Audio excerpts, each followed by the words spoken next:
It's the 2022 World Cup.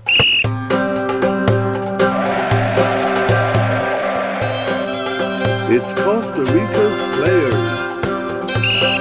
Hello and welcome to the International Soccer Preview by Soccerphiles Canada. I'm Kevin, and today we are looking at Costa Rica's squad for the 2022 World Cup.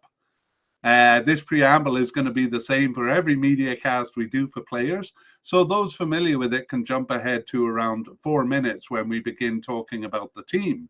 Actually, those times are listed for each section at the top of the show notes, and for YouTube watchers, there's even a handy-dandy timestamp that you can click on to go directly to that point.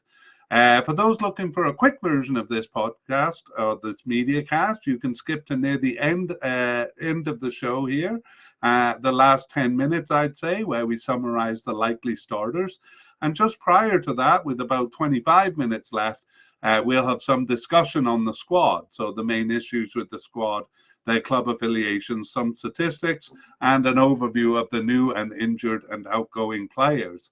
We'll also be ending this media cast with a look at who we think are going to be the starters. So we'll also be editing this show into a shorter version, and those who are looking just for an overview might find that more suitable. For those looking for a deeper dive, though, you've come to the right place. We go through the players, basically all the players that have started for the squad since 2021, and how likely they are to make it to the final squad. We explain why we think so and give information on each player's history and standing with the squad. So the way we do this is by organizing players into their designated positions. We always note that these are a bit artificial because players don't always play in their coded positions. It's nevertheless a good way to organize the discussion. And then we go through the players and share some of the data we've collected in our soccer files. And we use that data to try to predict how likely the player is to make the team, which is based mostly on their recent participation, but a couple of other factors also. We categorize them into definite to make the squad, likely, possible but unlikely, and seemingly off the squad. We also mention some big players who have recently retired, and we make note of any who are currently injured. And as I mentioned, we finished with a quick run through of the squad again to try to determine who will be the starters. Okay, for those following on YouTube, we have a very simple graphic where we list the player names, and you can actually see the players' names in print, as it were. And it's the same broadcast for the audio podcast.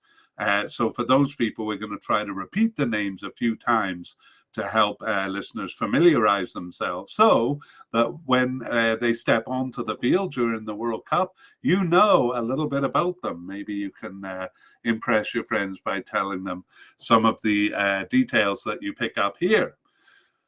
So that's as much as we can do to this point, but as the rosters are being published, we will do an update episode on teams and players.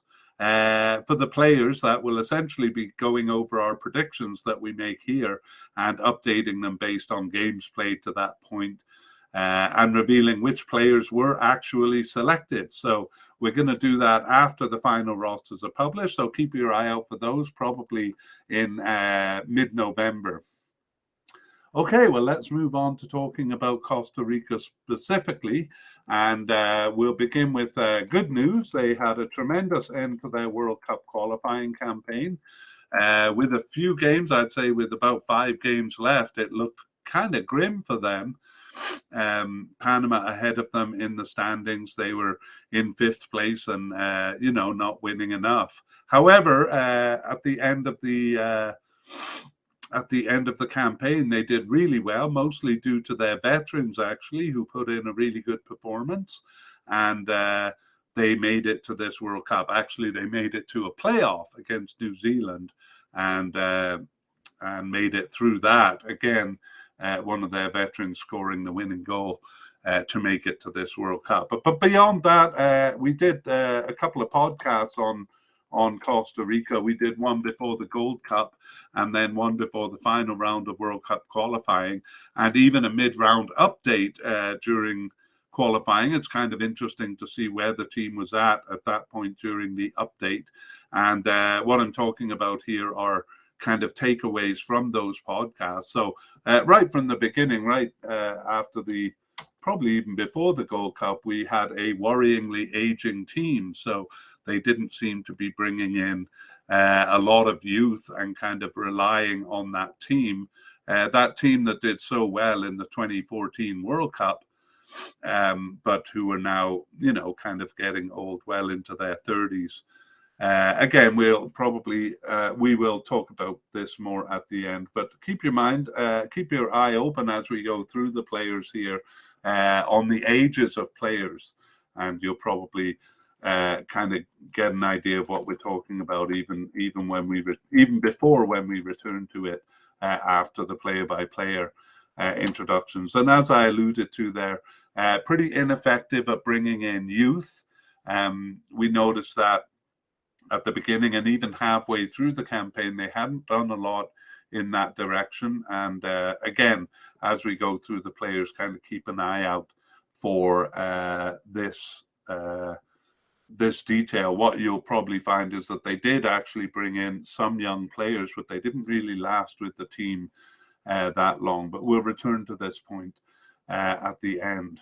Let's take a look at formations for Costa Rica. So the period we're looking at begins with the World Cup. The Gold Cup, I should say, in 2021.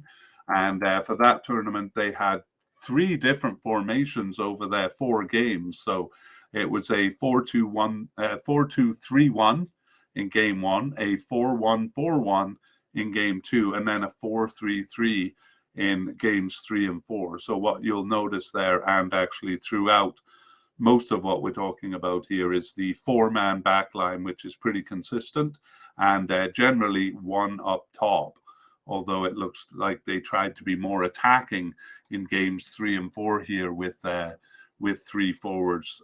However, they didn't stick with that. In fact, they were really varied in their formations. And I won't go through all the formations in the 14 games of World Cup qualifying because they used about 4 or 5 different formations. The most common one, though, was the 4-2-3-1. So that was used 6 times. And we should pay particular attention to what they used at the end. Interestingly, it was a 5-4-1. And I'm saying we're paying attention to the end because that's where they really improved in their campaign and won the games they needed to get to the cup. So an interesting 5-4-1 formation. Seems quite defensive actually, but it got them the goals and the wins that they needed.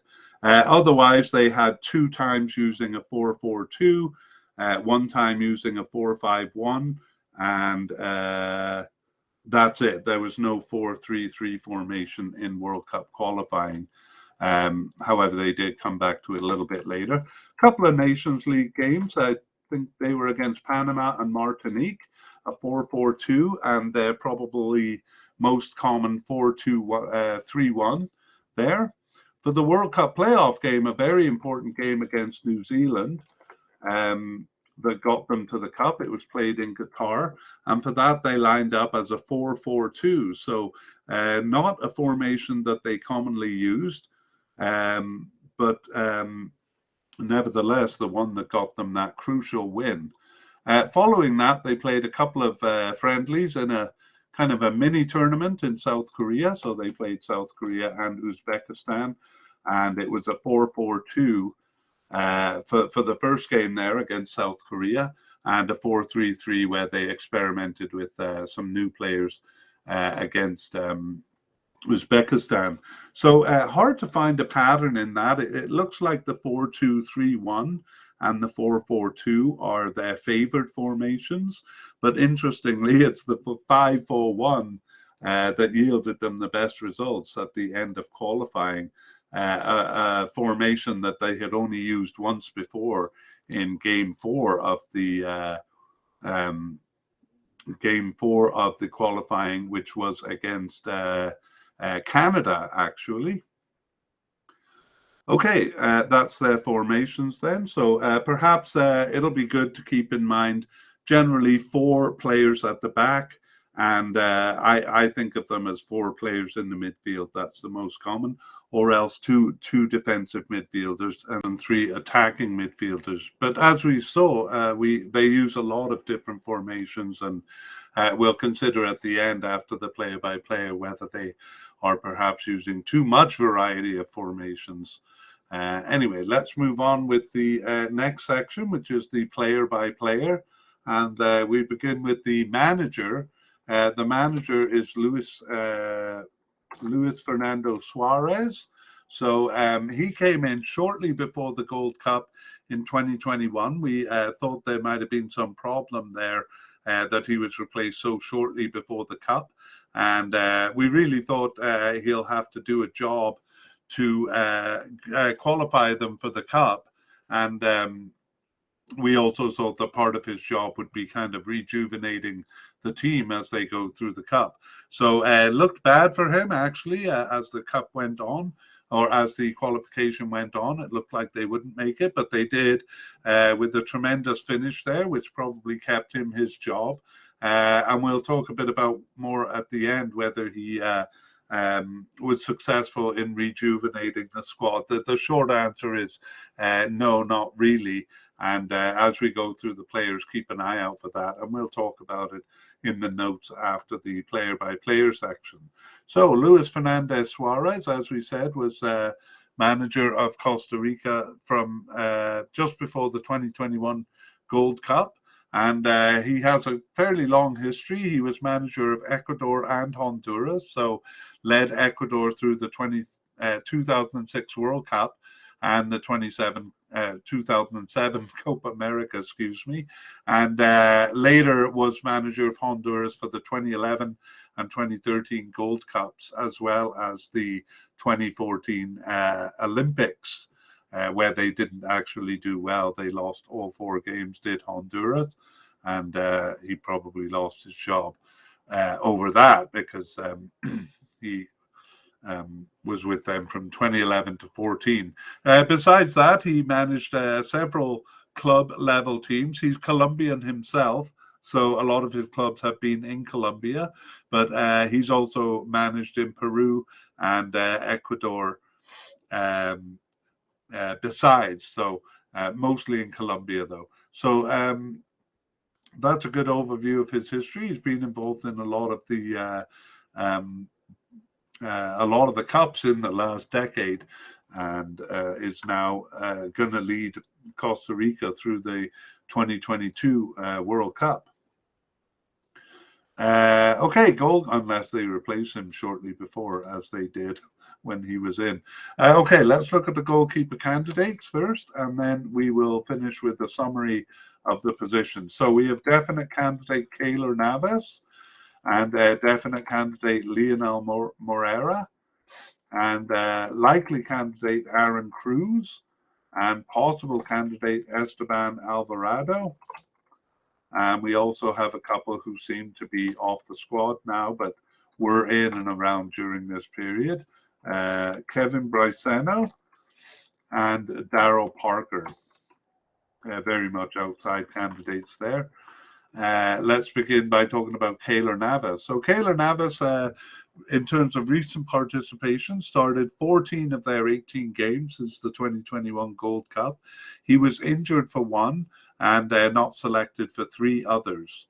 Keylor Navas has been with Costa Rica since 2008 and has 107 caps and no goals. So he's a real veteran, as are many of the Costa Rican players. He himself is 36 years old, but he plays for Paris Saint-Germain in France since 2019 and moved from Real Madrid there. He was with Real Madrid from 2014 to 19 and basically earned that spot on Real Madrid through their tremendous 2014 World Cup performance, where they finished first in a group ahead of Uruguay, Italy, and England. So a tremendous performance in a group they were never expected to get out of. Keylor Navas played for Levante in Spain and Albacete in Spain before that, but started his career with Saprissa. Saprissa in Costa Rica is one of the main clubs there. He was with them for 5 years and in his youth.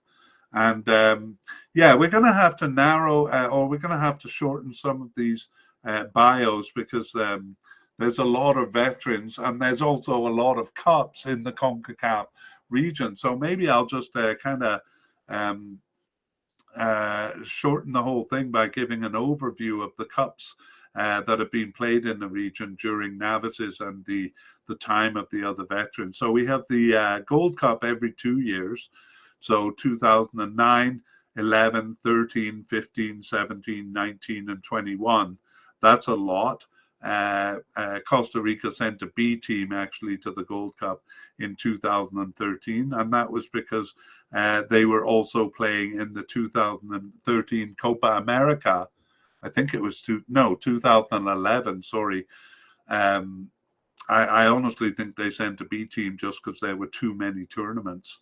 But in 2011, there was the Gold Cup and the Copa America on top of it. In 2016, there was a Copa America Centenario and then World Cups besides, which Costa Rica reached in 2014 and 2018. So I'll have to kind of summarize these tournaments before going through each of them for each player. And I'll start practicing that with Keylor Navas here. So his first Gold Cup was in 2009, and he was a starter for that, but basically started half the games and was the full starter for the 2011 Gold Cup. However, after that, he never played another Gold Cup. So for one reason or another, missed all of the Gold Cups after that. So sometimes he was injured, sometimes he was resting. Sometimes it was a B team, as we saw in 2013. But he seems to basically eschew the Gold Cup, so perhaps I'm being unfair there. But for one reason or another, missed them. However, he has reached the the World Cup. So he was the starter in the 2014 World Cup and the 2018 World Cup. Despite not starting in the Gold Cup. So it'll likely be the case. In fact, we wondered after missing the 2019 and 2021 Gold Cups whether he would be the starter in qualifying. And not surprisingly, he came straight back in as a starter for qualifying.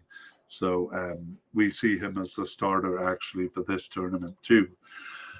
Let's move on to Lionel Moreira. So Lionel Moreira started 2 of their 18 games since the 2021 Gold Cup. He was subbed in for 1 on the bench for 14. So just 1 match, the first one actually that he wasn't selected for. That would have been the first match after the Gold Cup in 2021. So he's been with Costa Rica since 2011 and is 31 years old with 24 caps. And he plays for another of the big clubs in Costa Rica, Alajuelense, since 2021. But actually he played in Mexico for Pachuca before that from 2019 to 2021. And he has basically been around as long as Keylor Navas has, and has played in most of the tournaments. But in the early going, he was basically on the bench. So he was a starter in the 2011 Copa America. He didn't make the squad for the 2014 World Cup and was actually off the squad for the 2015 Gold Cup too. But then again was selected for tournaments, but not the starting keeper up until the 2019 Gold Cup.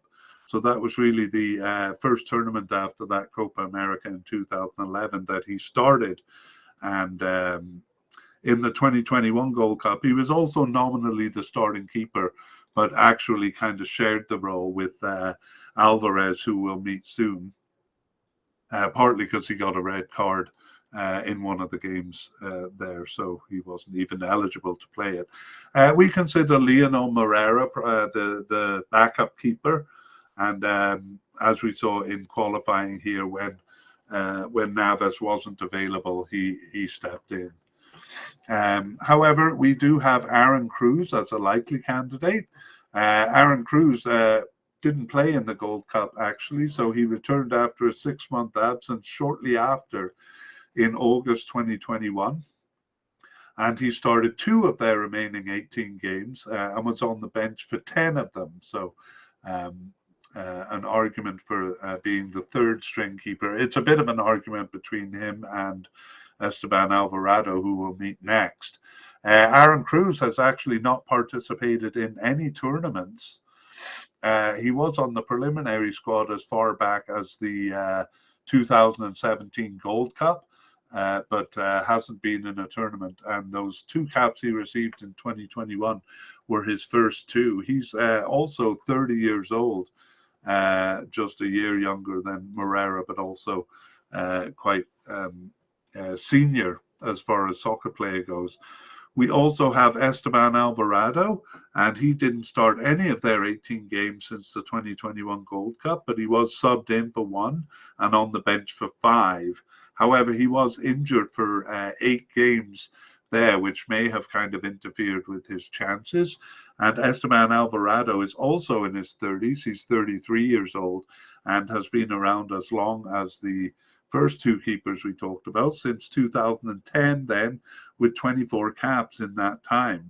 And he plays for Herediano, one of the other big clubs in Costa Rica. This is his second stint with them.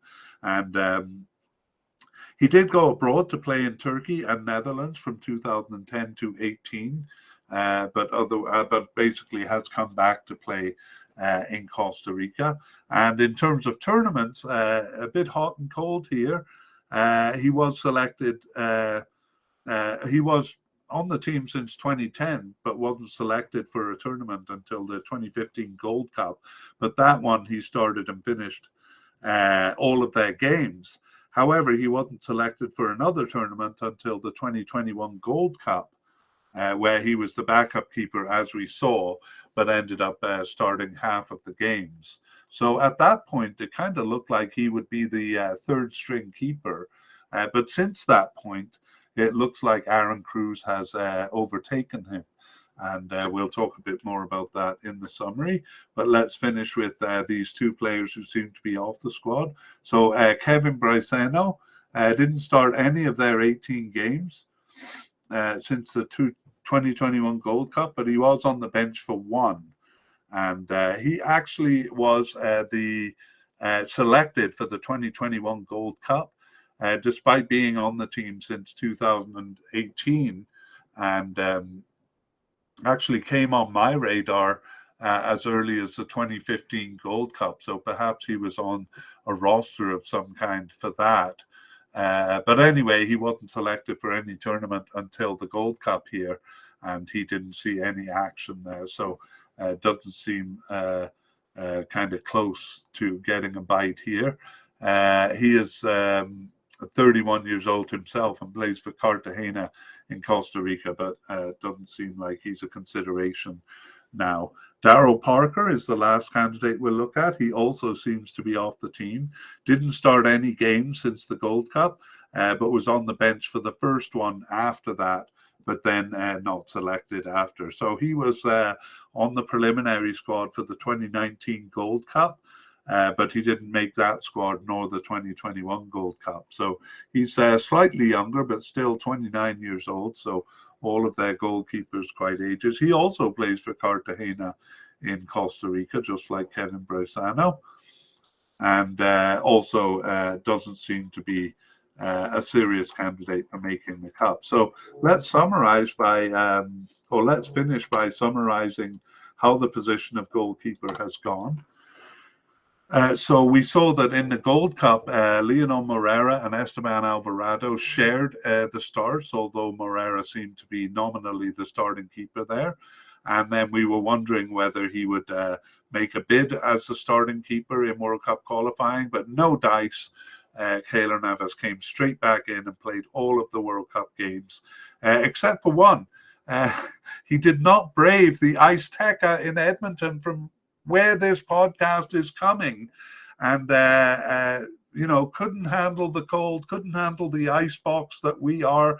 Actually, he was injured for the previous game, injured in the previous game, and Morera came in at halftime for him and went on to play up here in Canada. And then Navas came back in and finished off the games. In the 5 games after World Cup qualifying, it was actually a variety of the goalies. I'll tell you about it soon. But crucially, though, it was Keylor Navas who played the playoff game against New Zealand, again suggesting he's the default starter. However, Morera and Alvarado each had 1 game, and Aaron Cruz had 2 games. So that's another reason why we think that Cruz is maybe pipping Alvarado for the World Cup spot. They'll probably bring 3 keepers to that cup. So it is between Cruz and Alvarado for the 3rd spot. And right now we're pipping Cruz as the more likely. Let's move on to central defenders. And we begin actually with a player who is coded as a left back, but we've moved him here to central defense since that's where he's been playing during the period we're talking about. He did play as a left back prior to this period, but he should be dealt with here. We consider Francisco Calvo a definite candidate, along with Oscar Duarte as a definite candidate, Kendall Waston, and Juan Pablo Vargas. All 4 of them definite candidates. And then we have 4 who seem to be off the squad. So Giancarlo Gonzalez seems to be off the squad. Kaner Brown.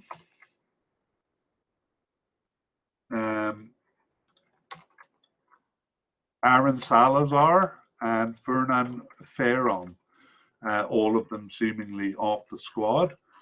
Let's go to the top and talk about Francisco Calvo. So as I said, coded as a left back and secondarily as a centre back, and is playing as a centre back. He started 15 of their 18 games since the 2021 Gold Cup, and he was on the bench for 1 other and just 2 matches that he was not selected for. Francisco Calvo has been with Costa Rica since 2011, so another of many veterans with 75 caps and 8 goals. He's 29 years old, and he plays for Konyaspor in Turkey now. That's a recent move. He played in America for several clubs prior to that, San Jose, Chicago Fire, and Minnesota United. And played mostly in Costa Rica before that, but interestingly was with an American college team just before his first senior team there. So his first cup was the 2011 Copa America, where he started all 3 games. He didn't make the 2011 Gold Cup, and basically he's been involved in every tournament, though not always as a starter. He wasn't selected though for the 2014 World Cup, and was not a starter in a couple of cups after that. But in the 2017 Gold Cup, he was a starter. In the 2018 World Cup, he started and finished game 1, playing as a left winger there. But then he lost his starting position and came in only as a substitute in game 2 for about 15 minutes. He did score a goal, actually. Sorry, no, that's my mistake. He scored 1 goal in qualifying, not in the cup itself. He was a substitute for the 2019 Gold Cup, but a starter in the 2021 Gold Cup there. So a veteran with the squad, now moved into central defense. Oscar Duarte is our second definite candidate. He started 10 of their 18 games since the 2021 Gold Cup, and he was on the bench for 1 and injured for 3 and not selected for 4 others. So we'll see that he kind of disappeared towards the end of World Cup qualifying there, and we'll talk about that. He also has been with the team since 2010 and similarly has 70 caps and 3 goals. He is 33 years old, Oscar Duarte, and plays for Al Wahda in Saudi Arabia. That's a recent move in 2022 from playing with a couple of teams in Spain, Levante and Espanyol from 2016, and Club Brugge in Belgium before that. And Saprissa in Costa Rica was his first club, and in fact his youth club. So his first appearance was in the 2011 Gold Cup. His first cap was in 2010. He was just a substitute there, but a starter in the following Copa America the same year. And he was a starter in the 2014 World Cup in that famous performance there by Costa Rica. But he was kind of in and out after that, missing the 2015 and 17 Gold Cups. But again, a starter in the 2018 World Cup, although he lost his starting position for Game 3 there. And starter in 2019, and on the bench actually for the first game for the 2021 Gold Cup, but gained a starting position after Game 3. So Oscar Duarte, and I should point out, has been playing more regularly, slightly more regularly since then, so has kind of been a starter since then, but inconsistently so. Oscar Duarte, a definite candidate anyway to make the cup. Whether he's a starter, we'll see. Kendall Waston is the third definite candidate, also a veteran. He started 9 of their 18 games since the 2021 Gold Cup and was subbed in for 5 and on the bench for 4. So actually more consistently selected than Oscar Duarte. He's always chosen, though he's not always a starter. I just need to take a little drink of water here, so please forgive me. Okay, Kendall Waston has been with the team since 2013 and has 62 caps and 8 goals, but he's a bit older at 34 years old. He recently came back to Costa Rica to play for Saprissa for the second time, but spent quite a while in North America with FC Cincinnati and Vancouver Whitecaps. They're having played for Saprissa in Costa Rica from 2006 to 14. So, and he was with a couple of other Costa Rican teams prior to that. His first tournament was the 2013 Gold Cup, where he was on the bench, but kind of disappeared after that.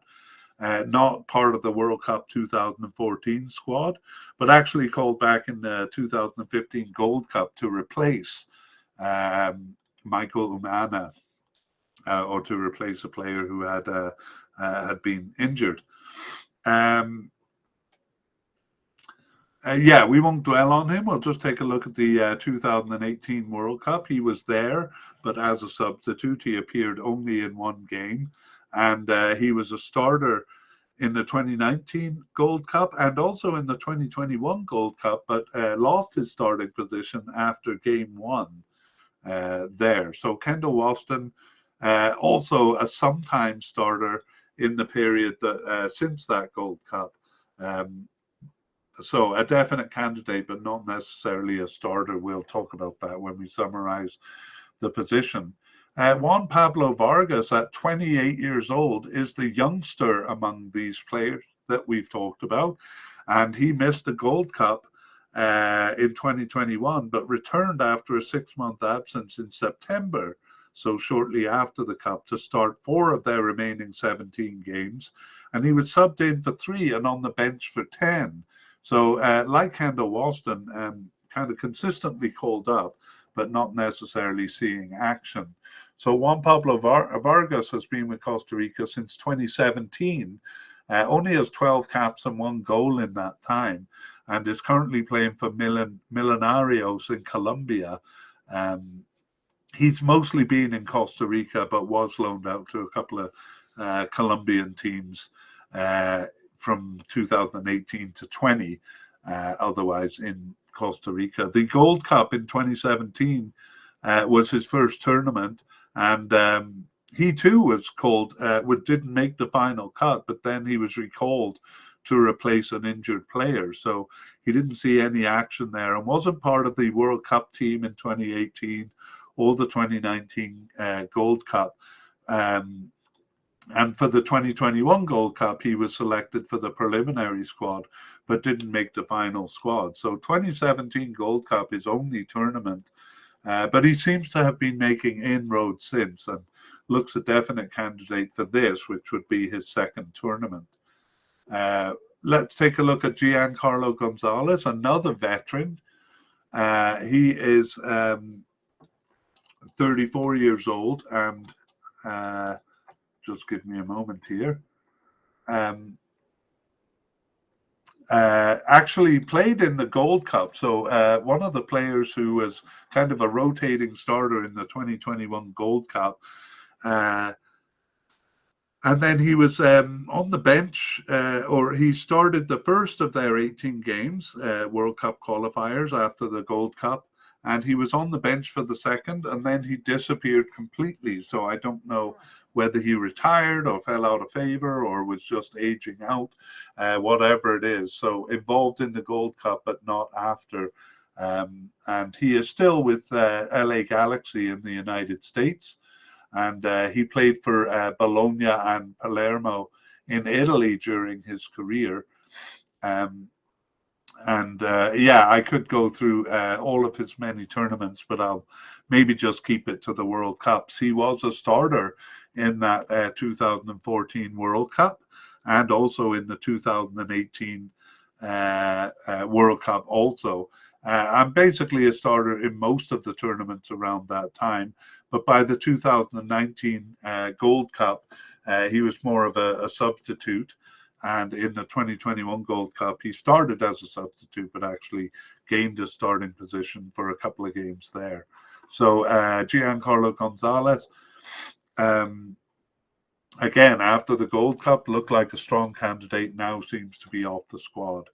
Kaner Brown was with Costa Rica from 2015 to 20. He last appeared for them in October 2020, and his only tournament was the 2015 Gold Cup, where he was on the roster but saw no action. So didn't make it to any of the tournaments after that, but did kind of pop his head back up in recent times, but just for just in 2020 and briefly so. So looks like he has very little chance of making this squad. Aaron Salazar could add some youth to the squad here because he's just 23 years old, and they do seem to need an injection of youth. But he subbed in for the first game after the Gold Cup there, the first World Cup qualifying game, and then wasn't selected after that. So didn't get much of a chance there. He's been with the team since 2021 and has 2 caps, but wasn't selected for the Gold Cup. He made the preliminary squad, but not the final squad for the 2021 Gold Cup. He plays for Herediano in Costa Rica, another of their big clubs. And yes, again, doesn't seem to have been given that much consideration by the manager. Finally, Fernan Ferron. He was actually on the roster for the 2021 Gold Cup, even though he had never appeared even as a substitute, even on the bench, I should say. And he actually got his first cap in October 2021, but he didn't start any of the remaining 13 games. He was just on the bench for 2 of them. But kind of like Aaron Salazar, seemed to be considered very briefly, 2 appearances on the bench and then not selected for the following 11 matches. So he's another player who might have injected youth into the system, just 22 years old, plays for Moravia in Costa Rica. That's not one of the bigger clubs. But again, just very briefly considered and then frankly dismissed quite easily. And so we're just left with the veterans here going into the cup. So let's summarize the position of central defense. We've dealt with quite a few players here. And usually they have 2 defenders in their formation, 2 central defenders, but sometimes go with a 3-man back line. So we saw in the Gold Cup, Kendall Waston started the first game, but then didn't appear as a starter after that. Rather, it was a rotation among the three other players, Calvo, Duarte, and Gonzalez, kind of rotating the starting position there. However, Giancarlo Gonzalez disappeared very shortly after the Cup, just appeared in 2 games of World Cup qualifying and then was never heard from again. And so they settled on Calvo and Duarte as the central defender pairing for the first half of World Cup qualifying. And Waston was added when the formation was a 3-man central defence. Around the middle of that World Cup qualifying, Duarte disappeared. Duarte and Waston, it was Waston and Calvo as a central pairing, and Juan Pablo Vargas as the third added when it was a 3-man central defence. And then in the last game, Calvo himself disappeared, so it was Waston, Vargas, and newcomer Chacon. So that looked like the way it was. Waston and Vargas played the first game of the Nations League, and then suddenly, in the second game of Nations League, it was Calvo and Duarte suddenly popping back up again for the 3 games. So crucially, they played that playoff game against New Zealand, and we're going to see that Costa Rica kind of went back to their veterans for that game. So Calvo and Duarte, they look like the ones, the kind of the central pairing going into the Cup. However, in the last game, they did use a couple of newcomers. It was defensive midfielders Gallo and Chacon, who we'll meet soon, who played the last friendly, both playing as central defenders there. But it does look like Calvo and Duarte kind of reestablished themselves as the starting defenders. And we'll see in the update podcast whether they have played games since. All right, well, that was long for central defenders, and I actually had that mislabeled, so I'll just correct that on the Google, on the graphics here, and we'll move on to talk about left backs. So for left backs, again, Francisco Calvo is nominally a red back, or is coded as a left back, and but we dealt with him as a central defender because that's where he has been playing in the period that we're talking about. So we begin with definite candidate Brian Oviedo, and we also have a possible candidate. I think really he should be likely Ronald Matarrita. Also possible Ian Lawrence. Well, he's not nearly as possible as Matarrita. And Joseph Mora, seemingly off the squad. So let's go back and look at these players. We have Brian Oviedo, another veteran that we have to deal with. Brian Oviedo started 11 of their 18 games since the 2021 Gold Cup, and he subbed in for 2 and was on the bench for 5 others. So always selected, though not always the starter. Brian Oviedo has been with Costa Rica since 2010 and has 75 caps and 2 goals, and he's 32 years old. And he currently plays for Real Salt Lake in United States. That's a recent move back from Europe, where he played for Copenhagen and Sunderland and Everton. Copenhagen twice, actually.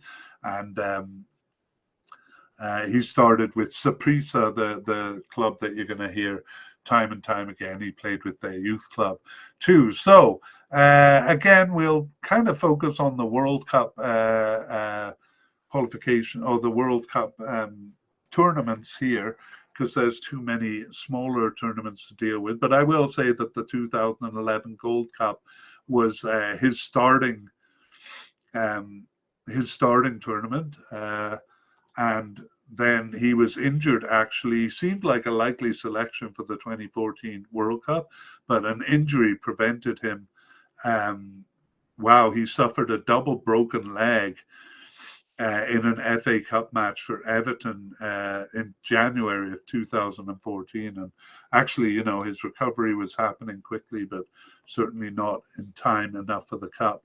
And generally played in tournaments after that, including the 2018 World Cup, where he didn't appear in Game 1, but gained a starting position for the following 2 games, lining up as a left winger there, and a starter in the 2019 Gold Cup, but not in the 2021 Gold Cup. He was actually selected for the final squad, but was injured there too.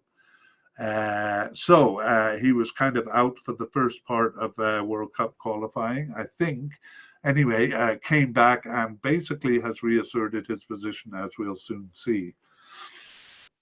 Ronald Matarrita, we consider a possible candidate. I might change that.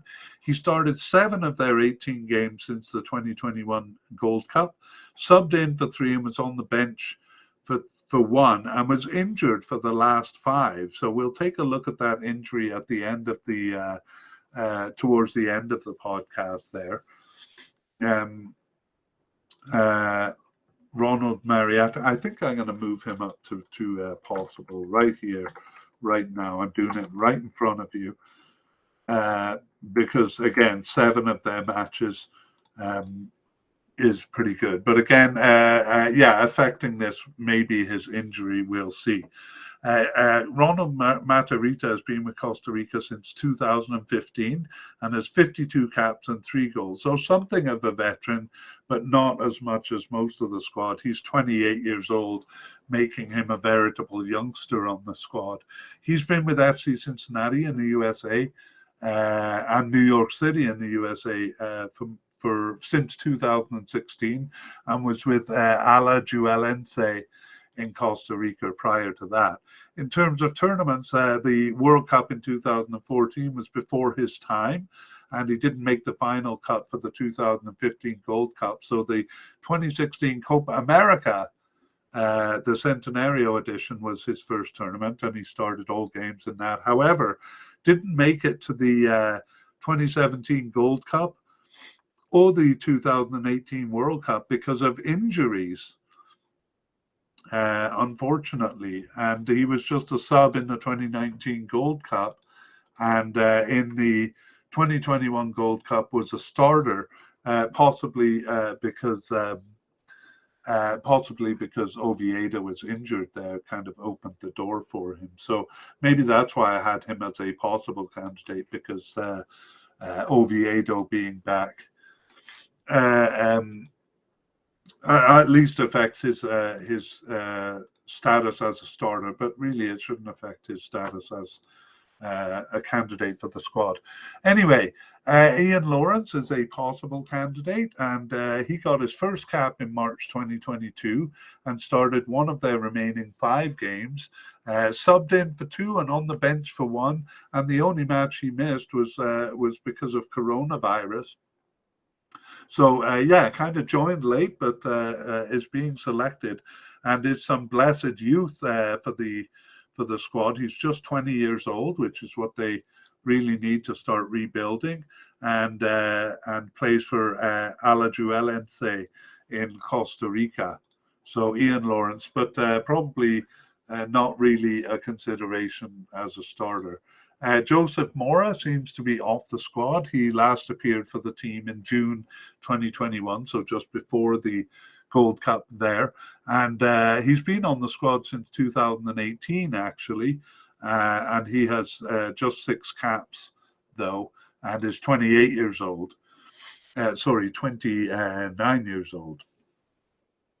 And he hasn't made it to a tournament yet. He was selected for the preliminary squad. That was a 60-man preliminary squad for the 2021 Gold Cup. So every Costa Rican and their dog made it onto the preliminary squad, but only 26 or so made it onto the final squad. Joseph Mora was one of those who didn't make the final cut. Okay, let's look at the position in summary. We speculated that Ronald Matarrita might be taking over the position from Brian Oviedo. Matarrita was a starter, as we saw in the Gold Cup, but that was because Oviedo had been injured. However, Oviedo resumed the position at the start of World Cup qualifying. He played the first 3 games there, so I was mistaken in thinking that he was injured for the first few games. However, in the end, Oviedo and Ronald Matarrita basically shared the position throughout. Ian Lawrence got a start in the final game, which was a bit of an experimentative squad. But it does look like kind of a shared position. So I think I was right in moving Matarrita up to likely. And again, once again, we saw a return to the veterans with Oviedo starting all five of the last set of games. So, sorry, Ian Lawrence started the last of the World Cup qualifying games. Oviedo starting all five of the last games, including the return to the veterans game that was the playoff against New Zealand. So, relying on their veterans for that game, and Oviedo seems to have the starting position going into the cup. Let's look at right backs. We're actually going to start with a player who is off the squad now, Christian Gamboa, and we're starting with him because he held the position for so long, and then when he left, it created a bit of a void. So we'll kind of present the narrative that way. As a definite candidate, we have Keisha Fuller, and as a likely candidate, Carlos Martinez, and as a possible candidate, Ricardo Blanco. And we also have two players who seem to be off the squad in Felicio Brown Forbes and Yael Lopez. And actually, Gamboa, I'm putting him in the retired category. So we'll begin with him. Again, a veteran whose bio I don't want to go all the way through. He last appeared for the national team in November 2020. But the key point is that he was a starter for many of the tournaments prior to the 2021 Gold Cup there. So Christian Gamboa was on the team from 2010 to 20, and 79 caps and 3 goals, and 33 years old, like so many of that 2014 World Cup kind of generation. And he's still playing. He plays for Bochum in Germany, and he's played for Celtic and West Brom in England and other European clubs. And I'll pick up his story from the 2014 World Cup, which he started. He started all 5 games there, so was part of that tremendous campaign, and was a starter in all tournaments after that, including the 2018 World Cup, all the way up until the 2019 Gold Cup, where he started and finished games 1 and 2, and then lost his starting position after that, and that basically spelled the end for him. For the 2021 Gold Cup, I did read one report that suggested he was injured, but the long and short of it is he didn't make the final cut for that one. So off the team now, and they've been looking to replace him. So let's keep track of how they have filled his shoes. Keisha Fuller, our definite candidate, is the one who has pretty much done so. Keisha Fuller started 9 of their 18 games since the 2021 Gold Cup, subbed in for 2 and on the bench for 4, and not selected for 3 others. Keisha Fuller is a bit comical in the positions he plays on the field. It's all over the field. Left attacking midfielder, right forward, sometimes in the midfield, but nominally he is the right defender. He's been with Costa Rica since 2019 and has 30 caps and 2 goals, and is relatively young at 28 years old, and plays for Herediano in Costa Rica. He spent his whole career in Costa Rica, and his first tournament was the 2019 Gold Cup, where he was on the bench for the first couple of games and then gained a starting position and was the starter in the 2021 Gold Cup. So a good candidate for the starting right back position there, but giving him a bit of a challenge is likely candidate Carlos Martinez, so likely to make the squad, not necessarily likely to be the starter. Carlos Martinez got his first appearance on the bench in January 2022 and started 2 of their remaining 6 games to June 2022. By the way, yeah, we're just examining the period that goes up until June 2022.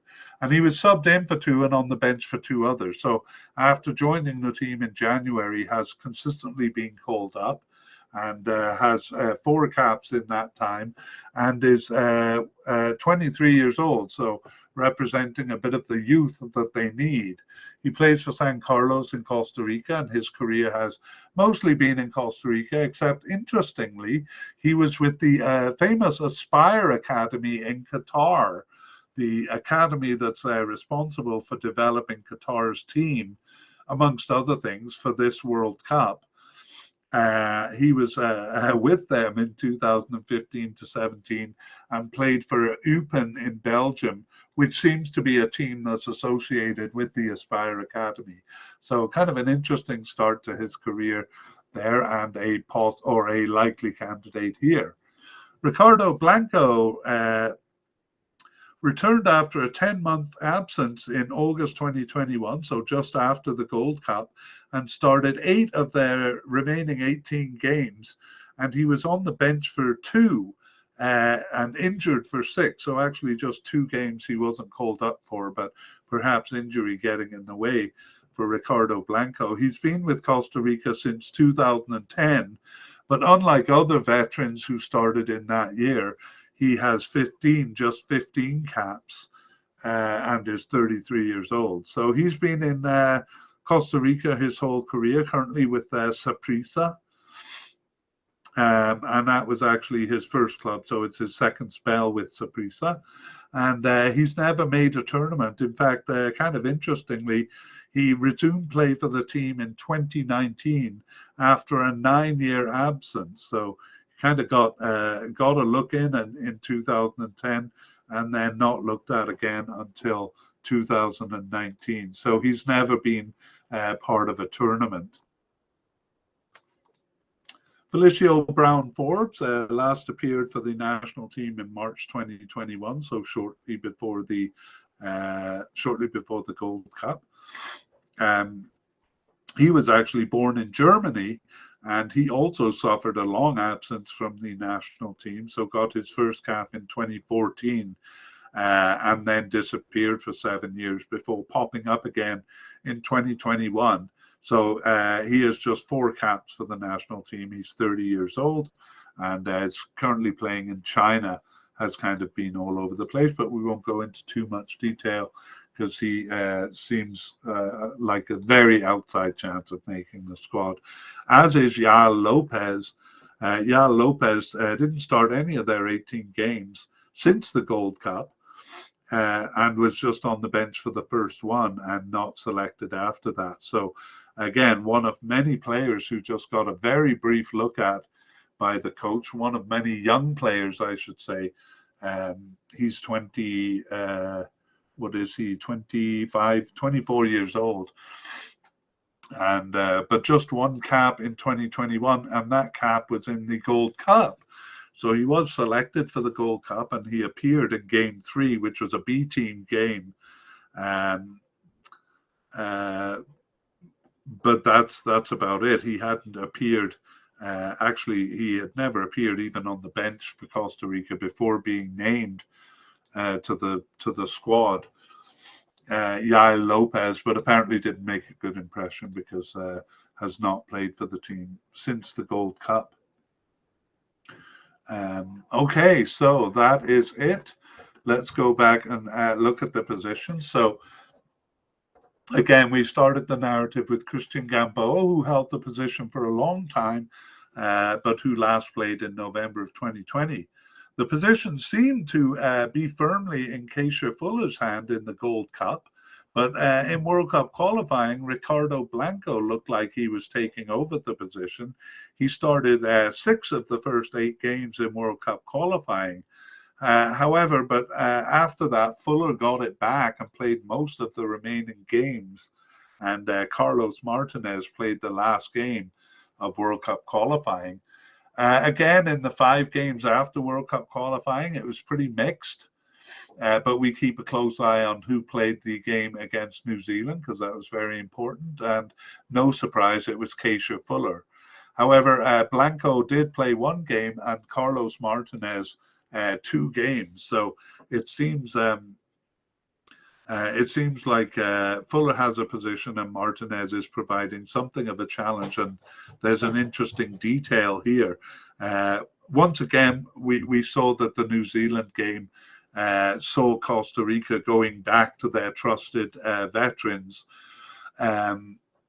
But prior to that, Martinez had been making inroads on the spot. And interestingly, Fuller actually started that game against New Zealand, but he was pulled at halftime and Martinez subbed in for him. So maybe a bit of a struggle between veterans and newcomers there. I'm sure Martinez will actually have the spot in the future. It'll be interesting to see whether he has it in the Gold Cup, because Fuller does seem to be losing a little bit of grip on the spot. All right, now we move on to midfielders. Let's begin then with defensive midfielders. And I'll just clean up the graphics a little bit here. And among defensive midfielders, we do actually see some youth, probably the 2 young players who have inserted themselves into the squad the most. Daniel Chacon, who we consider a definite candidate, and Orlando Gallo, also a definite candidate. And we have a possible candidate in Douglas Lopez and Houston Salas. And finally, we have a couple of players who seem to be off the squad now: Jefferson Brenes and David Guzman perhaps, and Jalen Haddon and Jose Mora. 4 players who seem to be off the squad. So let's go back to talk about Daniel Chacon. So he got his first cap in January 2022 and started 2 of their remaining 9 games until June 22. Subbing in for 5 and on the bench for 2 others, so always called up there. And he played once as a central defender also, but is coded as a defensive midfielder. So he plays for Cartagena in Costa Rica. So 7 caps there in 2022. And most significantly, he's a young player, just 21 years old. So no tournaments under his belt. And Orlando Gallo is similar. He got his first cap in October 2021 and started 4 of their remaining 14 games, subbing in for 5 and on the bench for 3. The only 2 games he wasn't selected for, he was injured for. So he has 9 caps since 2021 and is 22 years old and plays for Herediano in Costa Rica. He started with Alajuelense in Costa Rica, so the 2 big clubs in Costa Rica. Alajuelense was his youth club also, and he also played as a central defender once. So keep an eye on those 2 players as they come into play towards the second half, especially of the World Cup qualifying campaign. We also have possible candidate Douglas Lopez. So he got his first appearance on the bench in January 2022, like Chacon, so perhaps trying to inject some youth into the squad there. However, he didn't start any of their remaining 9 games, just subbed in for 1, and he was on the bench for 4. However, he wasn't selected for the last 3 matches, so didn't really seem to make it there. So just 1 cap in 2022 for the 24-year-old. He also plays for Herediano in Costa Rica. Houston Salas is also a possible candidate. He got his first appearance in October 2021. He started 2 of their remaining 14 games, subbed in for 1, and was on the bench for 7. However, like Douglas Lopez, he wasn't selected for any of the last 3 matches, so perhaps didn't make a strong enough impression on the manager there. So 3 caps since 2021. He's a bit older at 26 years old, Houston Salas, and he plays for Saprissa in Costa Rica and was with Herediano before that. Houston Salas. Jefferson Brenes and David Guzman were both involved in the Gold Cup, but have kind of drifted off the squad since. Jefferson Brenes have started 2 of their 18 games since the 2021 Gold Cup, and he was subbed in for 1 and on the bench for 1, but then disappeared for the last 14 matches. So we'll talk about his role in the Gold Cup there, but I'll just give a bit of bio information on him. He's actually a young player too, so another of the young players who have been abandoned, it seems. He's been with Costa Rica just since 2020 and has 7 caps and is 25 years old, and he plays for Herediano in Costa Rica also. And in the Gold Cup, he was subbed into games 1 and 3, and they also started game 2. He lined up as a stopper in that 4-1-4-1 formation, and in fact, he didn't actually make the cut from the preliminary squad at first, but he later replaced Yeltsin Tejada, who we'll meet soon, who was injured for the Cup. So Jefferson Brenes kind of started to make inroads there, but it didn't last long into World Cup qualifying, and he hasn't been around recently. David Guzman started 2 of their 18 games after the Gold Cup and was on the bench for 1, but also not selected for the last 14 matches. So like Brenes, just kind of disappeared. Guzman is much more of a veteran, though, falls into that category of veterans. He's been with the team since 2010 and has 63 caps and is 32 years old and plays for Saprissa in Costa Rica. His career was also involved some time in the USA with Columbus Crew and Portland Timbers, but mostly it was with Saprissa, so both before and after his stint in the US. His first tournament was the 2011 Gold Cup, but he was just a sub there, and we won't go through the whole tournament. He actually didn't seem to have been a consideration for the 2014 World Cup, and really wasn't part of the squad until 2017, where he started the Gold Cup there. And so he was a starter in the 2018 World Cup, actually starting all 3 games there. He missed the 2019 Gold Cup, but was there for the 2021 and a starter in that Gold Cup. And so looked like he was part of the squad again until the early part of World Cup qualifying, where he completely disappeared from the team. David Guzman. Jalen Haddon also seems to be off the squad. He returned after an almost 3-year absence in August 2021, so immediately after the Gold Cup, but just appears as a substitute in a single game and disappeared after that. So we won't talk further about him unless he kind of appears, and then we'll give more details in the update podcast.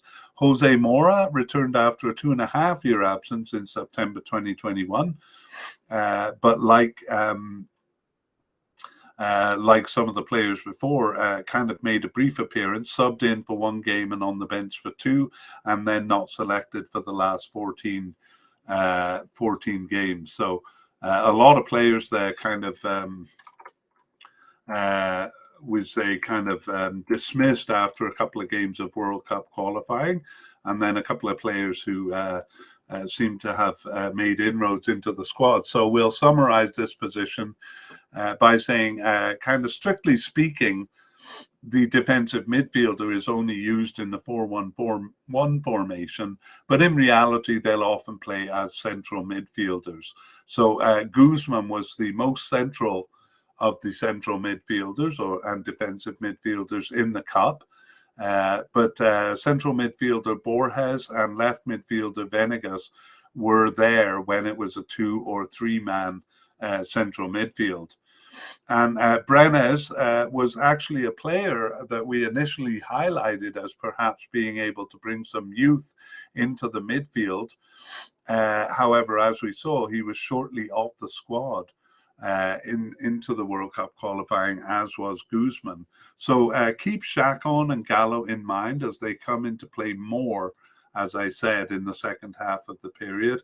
I guess kind of replacing Brenes and Guzman, who had had a bigger role in the Gold Cup.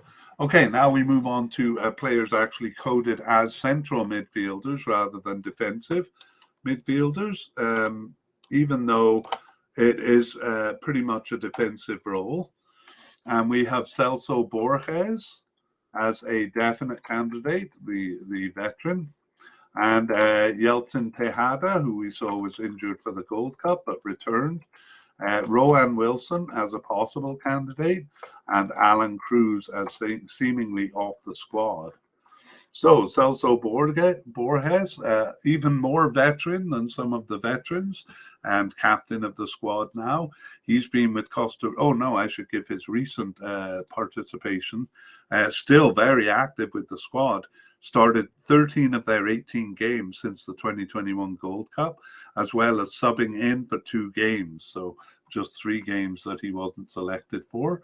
And he has been with Costa Rica since 2008, so actually a little bit longer than a lot of the veterans here.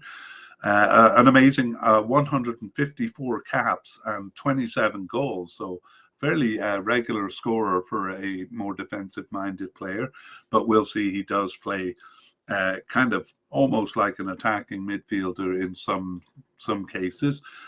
He is 34 years old and plays for Alajuelense in Costa Rica. That's kind of a return to Costa Rica after spending most of his career in Spain. With Spain. So 2 stints with Deportivo La Coruna in Spain, and he also played in Sweden and Norway as well. So actually his father is Alexandre Guimarães.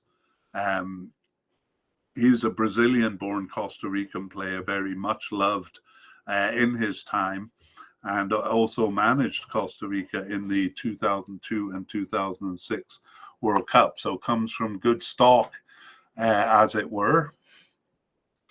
But he's done very well himself. Again, we won't go through all his tournaments, but the first one was the 2009 Gold Cup, where he started all 4 games.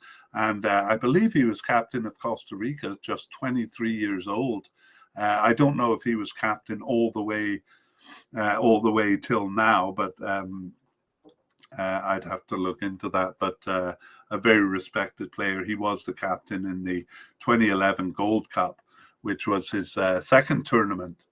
And basically active in all tournaments, but we'll look at the World Cup, where he was a starter in the 2014 and 2018 World Cups. Missed a couple of Gold Cups, 2017. It looks like that was the only one he missed. Otherwise was generally a starter right up until the 2021 Gold Cup here, where I did notice he was a bit more of an offensive-minded player than I felt he was, but he actually has scored goals throughout his career, so does get up there. Scored 2 of their goals in qualifying, actually, and missed a penalty as well. So Celso Borges probably will retire after this World Cup, but impressive that he's still in good enough shape there to lead the team through it, as it were. Yeltsin Tejada is also a veteran. Recently, he started 12 of their 18 games since the 2021 Gold Cup, and he subbed in for 2 and was on the bench for 1, but not selected just for 3 matches there. And he has been with Costa Rica since 2011, 69 caps and 4 goals, and is 30 years old. So that looks like a pretty familiar bio for a lot of these veterans, especially the ones who impressed in the 2014 World Cup. So he too has returned to Costa Rica, playing for Herediano, but was also in Europe with Lausanne Sport in Switzerland and Evian in France.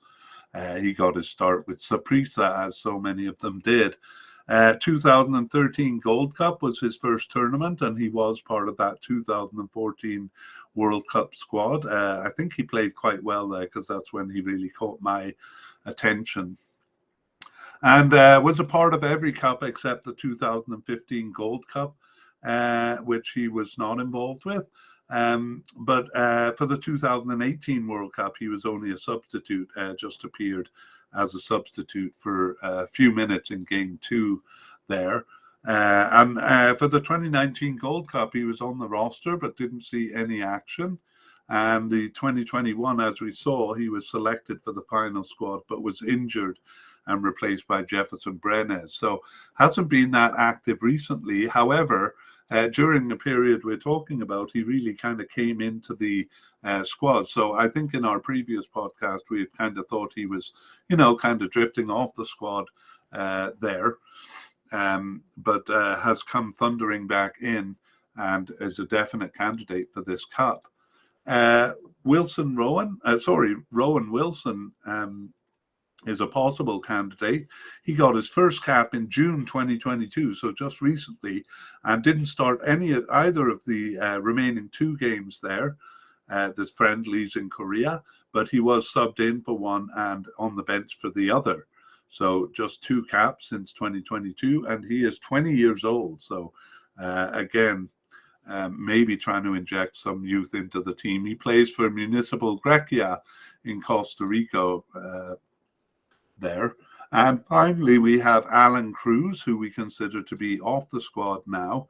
He didn't start any of their 18 games since the 2021 Gold Cup, but he was subbed in for one and not selected for the other 17, including the last 10 matches. So kind of subbed into a game in the middle there, but otherwise not really considered. Which is surprising because he both represents youth and had been making his way into the squad. He's been with Costa Rica since 2018 and has 24 caps and 2 goals, so a pretty decent return in that time for the 26-year-old. He's with FC Cincinnati in the United States, although I do believe his form kind of dropped off, and I think he dropped down to the FC Cincinnati second team there. He was a starter in the 2019 Gold Cup, started and finished all 4 games, but in the 2021 Gold Cup, he only started 1 game. So yeah, it seems like his form has dropped, and the only kind of note I made on him for the 2021 Gold Cup was a wasted opportunity. He took a wild long shot when there were players in the box waiting to be fed. Played about half the games in the lead up to the Gold Cup. So seemed to be drifting off the squad and now seems to be gone. Alan Cruz. So let's talk about this position. Again, it overlaps with the defensive midfielders a bit, but Yeltsin Tejada, we saw, had been injured for the Gold Cup and actually not selected for the first 3 games of World Cup qualifying, but then came thundering back into the picture. So Borges and Tejada became the central pairing there in the central midfield. And generally, Gallo was called in to replace Borges whenever he was out. So Borges was out 3 times, so Gallo came in to replace him. It was Gallo and newcomer Chacon who started the first Nations League game after World Cup qualifying, but they returned to the veterans Borges and Tejada for the second one and also for that crucial playoff game. So there again, we see kind of a return to the veterans to play against New Zealand. And in the last friendly, we saw attacking midfielder Aguilera get his second start as a central midfielder. But he is someone we'll talk about a bit later. So going forward, it does look like Borges and Tejada, although those young players, Gallo and Chacon, do look like they will be part of the picture. All right, let's move on now to left midfielders. So we think of left and right midfielder as a more defensive midfield role. and then we look at kind of wingers and attacking midfielders on the more offensive side. So let's take a look at the candidates. We have Johan Venegas as a definite candidate. He actually kind of plays all over the place as a forward once, I believe. Gerson Torres as a likely candidate, and then Jeffrey Valverde as possible but unlikely. And we've actually moved a couple of players here. Ariel Lassiter and Randall Leal, we've kind of moved up to our discussion of left attacking midfielders. So I think we talk about them when we combine them with wingers to talk about the more attacking players. So we'll come back to Ariel Lassiter and Randall Leal. Meanwhile, we have Barlon Sequeira seemingly off the squad. And Daniel Colindres, kind of an interesting case there, but also ultimately seemingly off the squad. So let's go back to talk about Johan Venegas. And he started I was going to say 8, but 6 of their 18 games since the 2021 Gold Cup. I thought he was on more than that, but he was subbed into 6 games and on the bench for 3 and not selected for 3 other games. So Johan Venegas, another of the veterans. He joined a bit later than the others, though, in 2014, so he actually wasn't part of that World Cup squad. But he is 34 years old and has 81 caps and 11 goals. And he's basically been in Costa Rica for most of his career, currently in his second stint with Alajuelense. And was with Saprissa before that. But he did spend a bit of time in North America with Minnesota United and Montreal Impact in Canada. And his first tournament then was the 2015 Gold Cup. And he played in most of the tournaments after that. But we'll take a look at the World Cup, where he was a starter for games 1 and 2, and then lost his starting position for game 3. And was not part of the 2019 Gold Cup squad. But he came back in the 2021 Gold Cup and appeared in all 4 games, starting games 2 and 4 there, and subbing into games 1 and 3. So again, a left midfielder, but kind of pops up all over the field, and we consider him a definite candidate. Johan Venegas, a bit of a utility midfielder there. Gerson Torres is a likely candidate. He returned after a 5-month absence in November 2021 and went on to start 5 of their remaining 11 games and subbed in for 4 and on the bench for 4. So after joining in November, just 1 game that he wasn't selected for. He's been with the team since 2017 and has 13 caps and 1 goal, so not many, and is 25 years old. And he hasn't been a part of any tournaments. Actually, he returned in 2021 there. It was after a 4.5-year absence, so got a couple of caps, it seems, in 2017, and then was off the team, so hasn't been involved in any tournaments. Again, one of many players who made the preliminary squad for the 2021 Gold Cup, but not the final squad. However, he did score an important goal in World Cup qualifying. It was a late winning goal at home to Honduras, and perhaps that helped his argument for making the squad, a likely candidate in our opinion. Jeffrey Valverde got his first cap in January 2022 and started 1 of their 8 remaining games and was subbed in for 1 other and then disappeared. So not there for the last 6 matches. So he plays in Costa Rica and is 27 years old, but doesn't look like he'll be part of the squad here. And we have Barlon Sequeira. He also was on the preliminary squad for the Gold Cup and didn't make the final cut. And he started the first of their games after the Gold Cup, but not selected after that match. So he has 4 caps since 2018 and is 24 years old. So we may see him in the future.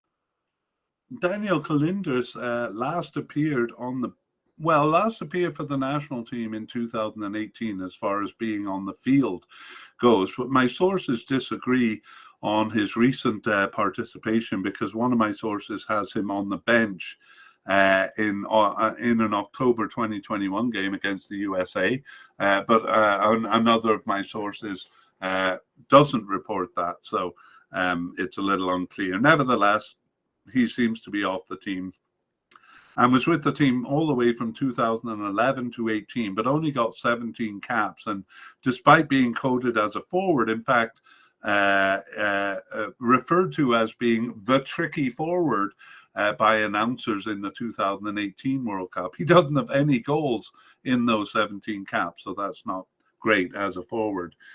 He's pretty aged now, 37 years old as a soccer player, and interestingly plays for a club in Bangladesh. Actually played for a couple of clubs in Bangladesh, was kind of going back and forth from Costa Rica to Bangladesh. Otherwise, he's just played in Costa Rica. And despite starting with the team in 2011, he's had several absences from the team. But significantly, he was part of the World Cup squad in 2018. And he was just a sub, but he started game 3 and actually made a really good impression there. It was Switzerland in game 3, and he had 3 shots by the 24th minute, a couple of them just over the crossbar. And he also made a crucial defensive header in game 1 against Serbia. So made a good impression on me there, but seems a pretty inconsistent player, has been on and off the squad a few times, now 37 years old. He would be the ultimate return to veterans, but I don't think Costa Rica is going to go that far, so we don't expect to see him in the Cup. So let's summarize the left midfielder position. Generally, it's actually Venegas in the first half of the period we're looking at, so in World Cup qualifying. But the defensive midfielders, Gallo and Chacon, played there more often in the second half of this period. And a couple of other players made single appearances. I won't go through all the details. And sometimes the formation too made it a bit more of an attacking than a defensive role. So a bit of confusion there. In that kind of forward left quadrant especially, we're going to see a bit of confusion when we get there. But on the left side, kind of central midfielders taking over the position and just pushing out to the left. Let's go to right midfielders. And we have Alan Guevara, but he is just a possible but unlikely.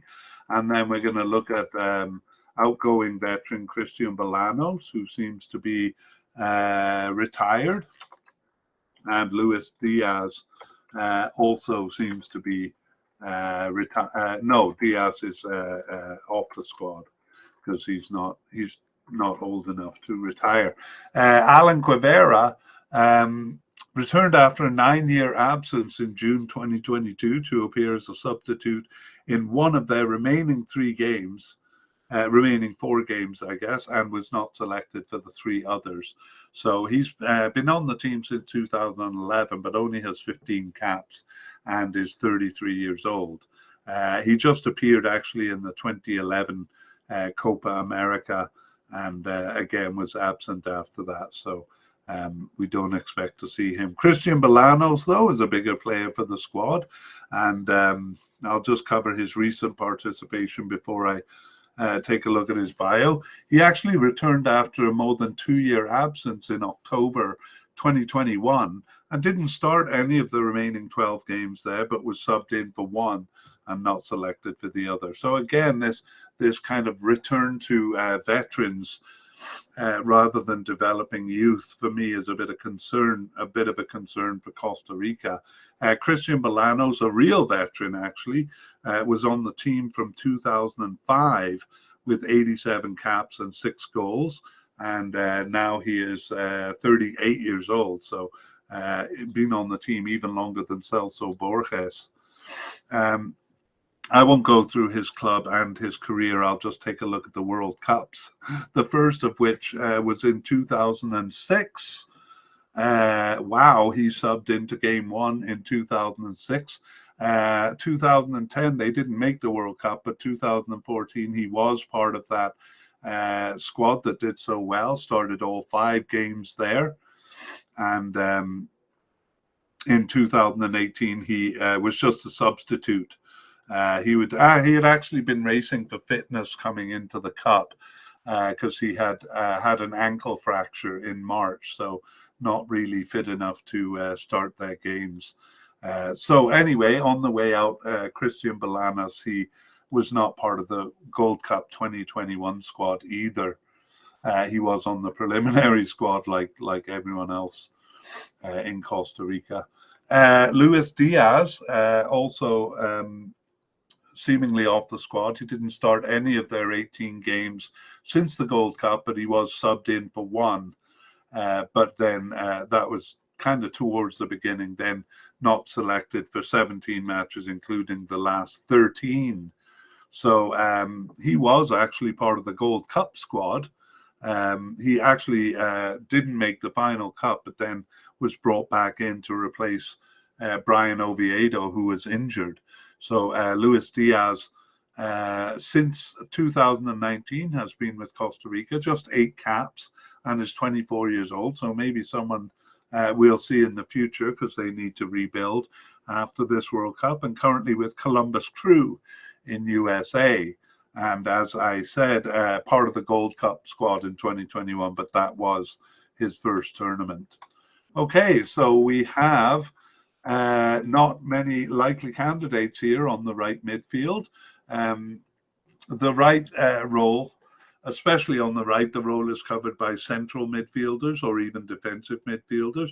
In fact, it's almost always Celso Borges stepping into the role. But when the formation calls for it, so sometimes a bit more of a defensive role, sometimes a bit more attacking. And as we saw, Gallo, the youngster Gallo, replaced Borges a few times, so also has played in this role. Now, for the next section, we are actually going to combine left wingers and attacking midfielders, left attacking midfielders. I'll just kind of change the label here, and even left and right forward. So think of it as the divide the field into 4 parts, and we're kind of looking at the forward left part of the field and considering players in that position. Honestly, I gotta say, it's really a bit of a mess in terms of both the formations and in who is filling the role in that part of the field. The number of players coming in and out is quite shocking. In fact, there are 5 or 6 players there whose name just appeared once. And then the closest thing to a pattern was players who spent maybe 3 or so games not even in a row, but in a period there. So in the Gold Cup, it was Ariel Lassiter playing 2 of the 4 games up there. And in World Cup qualifying, we did see left defender Matarrita and left midfielder Johan Venegas sometimes moving up into a more attacking role on the left. Otherwise, Jewison Bennett came in and out in the middle of World Cup qualifying, and then Alonso Martinez came in and out near the end. Whew, are you confused enough? That continued actually into the final set, those 5 games at the end, with even right back Keisha Fuller popping up as a left midfielder, if you can believe it. But some consistency was found in the last few games where Jewison Bennett, who had occupied it for a while in the middle of World Cup qualifying, came back in for 3 of the 5 games at the end, including that important playoff game against New Zealand. So in all of this confusion, we can see maybe Jewison Bennett emerging as a candidate in this vague position on the left. Wow. Okay. So, I should have talked about the candidates first before the position. That was supposed to be the summary, but I ended up naming the players we're going to talk about here. And we have Jewison Bennett as a likely candidate. However, Ariel Lassiter, who appeared, now seems to be off the squad. And Randall Leal, who he impressed me in a game in 2019, I think.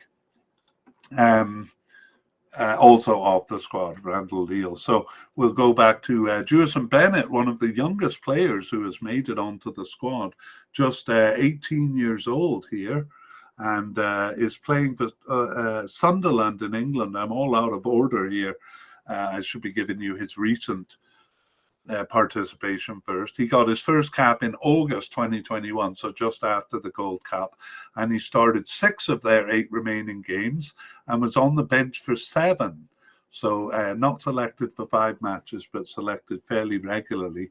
So 6 caps in his time since 2021, and as I said, 18 years old.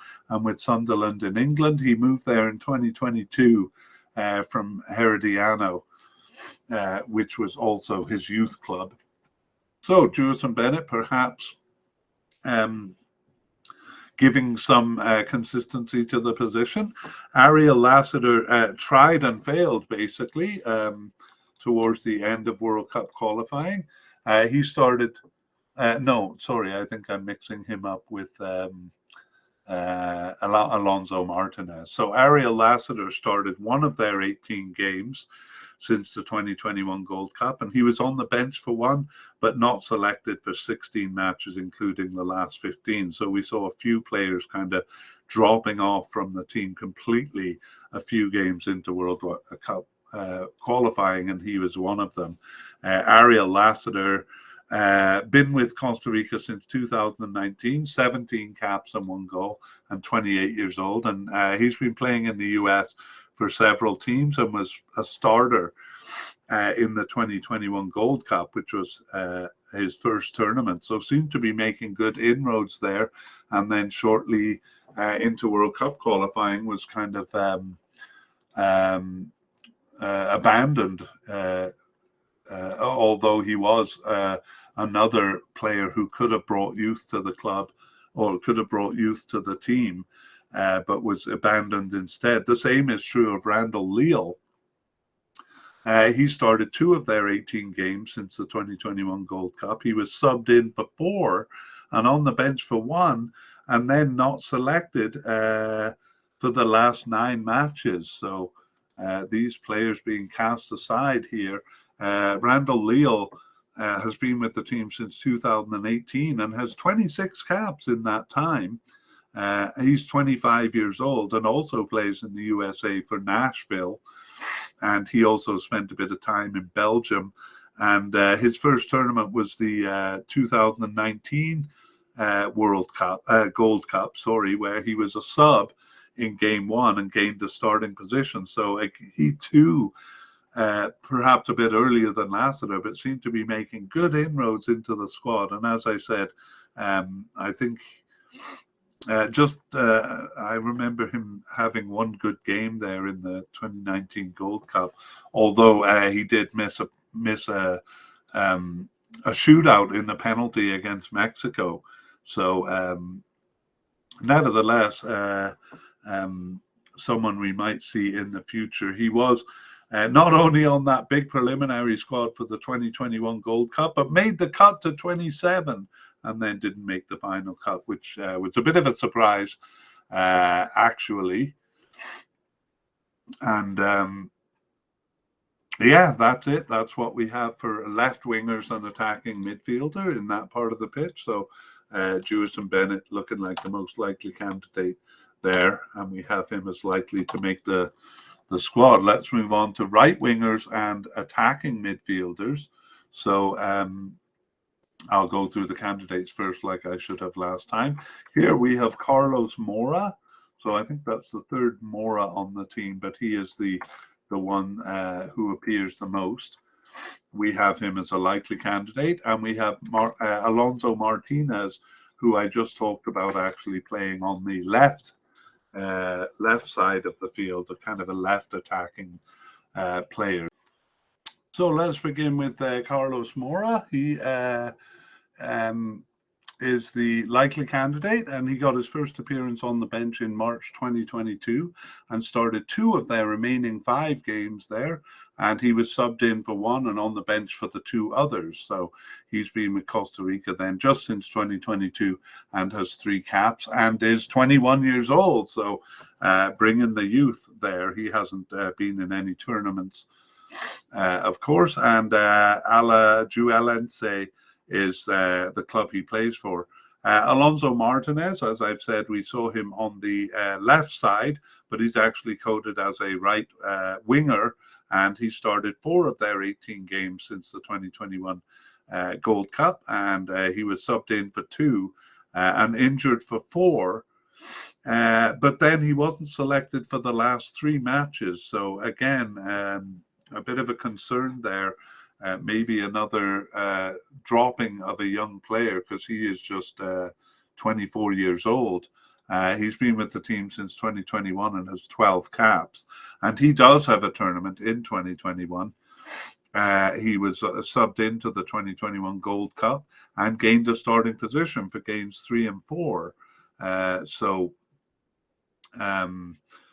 Again, looked like someone who was going to make it onto the squad, and now in the last 3 matches not selected. So I wonder. Okay, let's take a look at this position of right winger, right attacking midfielder, or right forward. So if we think of the right forward quadrant of the field, and actually it is forward Joel Campbell, the kind of default player in this position, but we'll talk about that in a moment. Alonso Martinez did play in this position in the Gold Cup. And as I said, largely Joel Campbell, but quite a variety of other players stepping in for a game or 2, including Alonso Martinez here and Carlos Mora, and even Keisha Fuller, who seems to pop up all over the place. Right back Keisha Fuller, even playing as a right forward in this part of the field. But actually, in the last 5 games, it was Gerson Torres, who we met as a left midfielder. As a likely left midfielder, who played 3 of the last 5 games there, including that important game against New Zealand. So perhaps like Jewison Bennett on the right side, Gerson Torres is kind of nailing down a spot on the left side, and certainly they need to, because there's been a lot of confusion there. All right, well, let's move on to forwards, and we'll begin with attacking midfielders. And here we have Brian Ruiz, another veteran. But we have to have him as a definite candidate, although he doesn't start much nowadays. We'll tell you why. And we also have Brandon Aguilera. We saw him a couple of times as a central midfielder, but he's coded as a defensive or an attacking midfielder, and we have him as a likely candidate. We have Aaron Suarez as a possible but unlikely candidate, and we have Ronaldo Araya and Christopher Nunez as seemingly off the squad. So let's go back to talk about Brian Ruiz. And again, older than Celso Borges. He's been with Costa Rica since 2005, and actually he's been the captain most of the time. Borges sometimes in the captaincy role, but Brian Ruiz, 145 caps and 29 goals, and he's been on the squad, as I say, since 2005, is 37 years old. So he has come back from abroad, now playing for Alajuelense in Costa Rica, his second spell with them, but he's played for some big teams Santos in Brazil before that, and Sporting Lisbon in Portugal. He was also with Fulham in England from 2011 to 15, and moved over from Alajuelense in Alajuelense in 2006. Okay, well, we won't go through all of his cups, but his first one was the 2005 Gold Cup. And it looks like he wasn't part of the 2006 World Cup squad. I'd have to look into that a bit more. But actually seemed to be kind of off the squad a little bit there between 2006 and 2011. But 2000 all the way up till 2013 actually, but that was a B team squad for the 2013 Gold Cup. So in short, he only took part in the 2011 Gold Cup and was a substitute there, but suddenly in 2014 he was captain of the team and starter, and one of the bigger names in that successful 2014 World Cup campaign, scoring 2 of their 5 goals. And the only goal that against Italy there, so earned a name for himself there, and was actually very much involved in the Gold Cups after that, and all the way to the 2018 where he was captain, 2018 World Cup, where he was captain and started all 3 games. But then from 2019, not as active, just a sub at the beginning of the 2019 Gold Cup, and in 2021 started game 1, but then lost his starting position. And basically since then, his age really showed in that cup, I felt, and since then he's basically been coming in at halftime. So started just 4 of their 18 games there, and subbed in for 8 matches besides, so playing half a game. Nevertheless, he did score 2 of their 14 goals, so they still kind of rely on him for goals. Brian Ruiz, the basically central attacking midfielder. Brandon Aguilera, we have as a likely candidate. He got his first 2 appearances on the bench in March 2022 and started 2 of their remaining 7 games, and was subbed in for 1 and on the bench for 2 besides. So he is just 19 years old, and plays for Nottingham Forest in England, who seem to be buying up all sorts of players as they move into the Premier League here. And Nottingham Forest, actually he was signed for Nottingham Forest, but then loaned to a team in Costa Rica immediately. Prior to that was with Alajuelense in Costa Rica. So Brandon Aguilera, a likely candidate.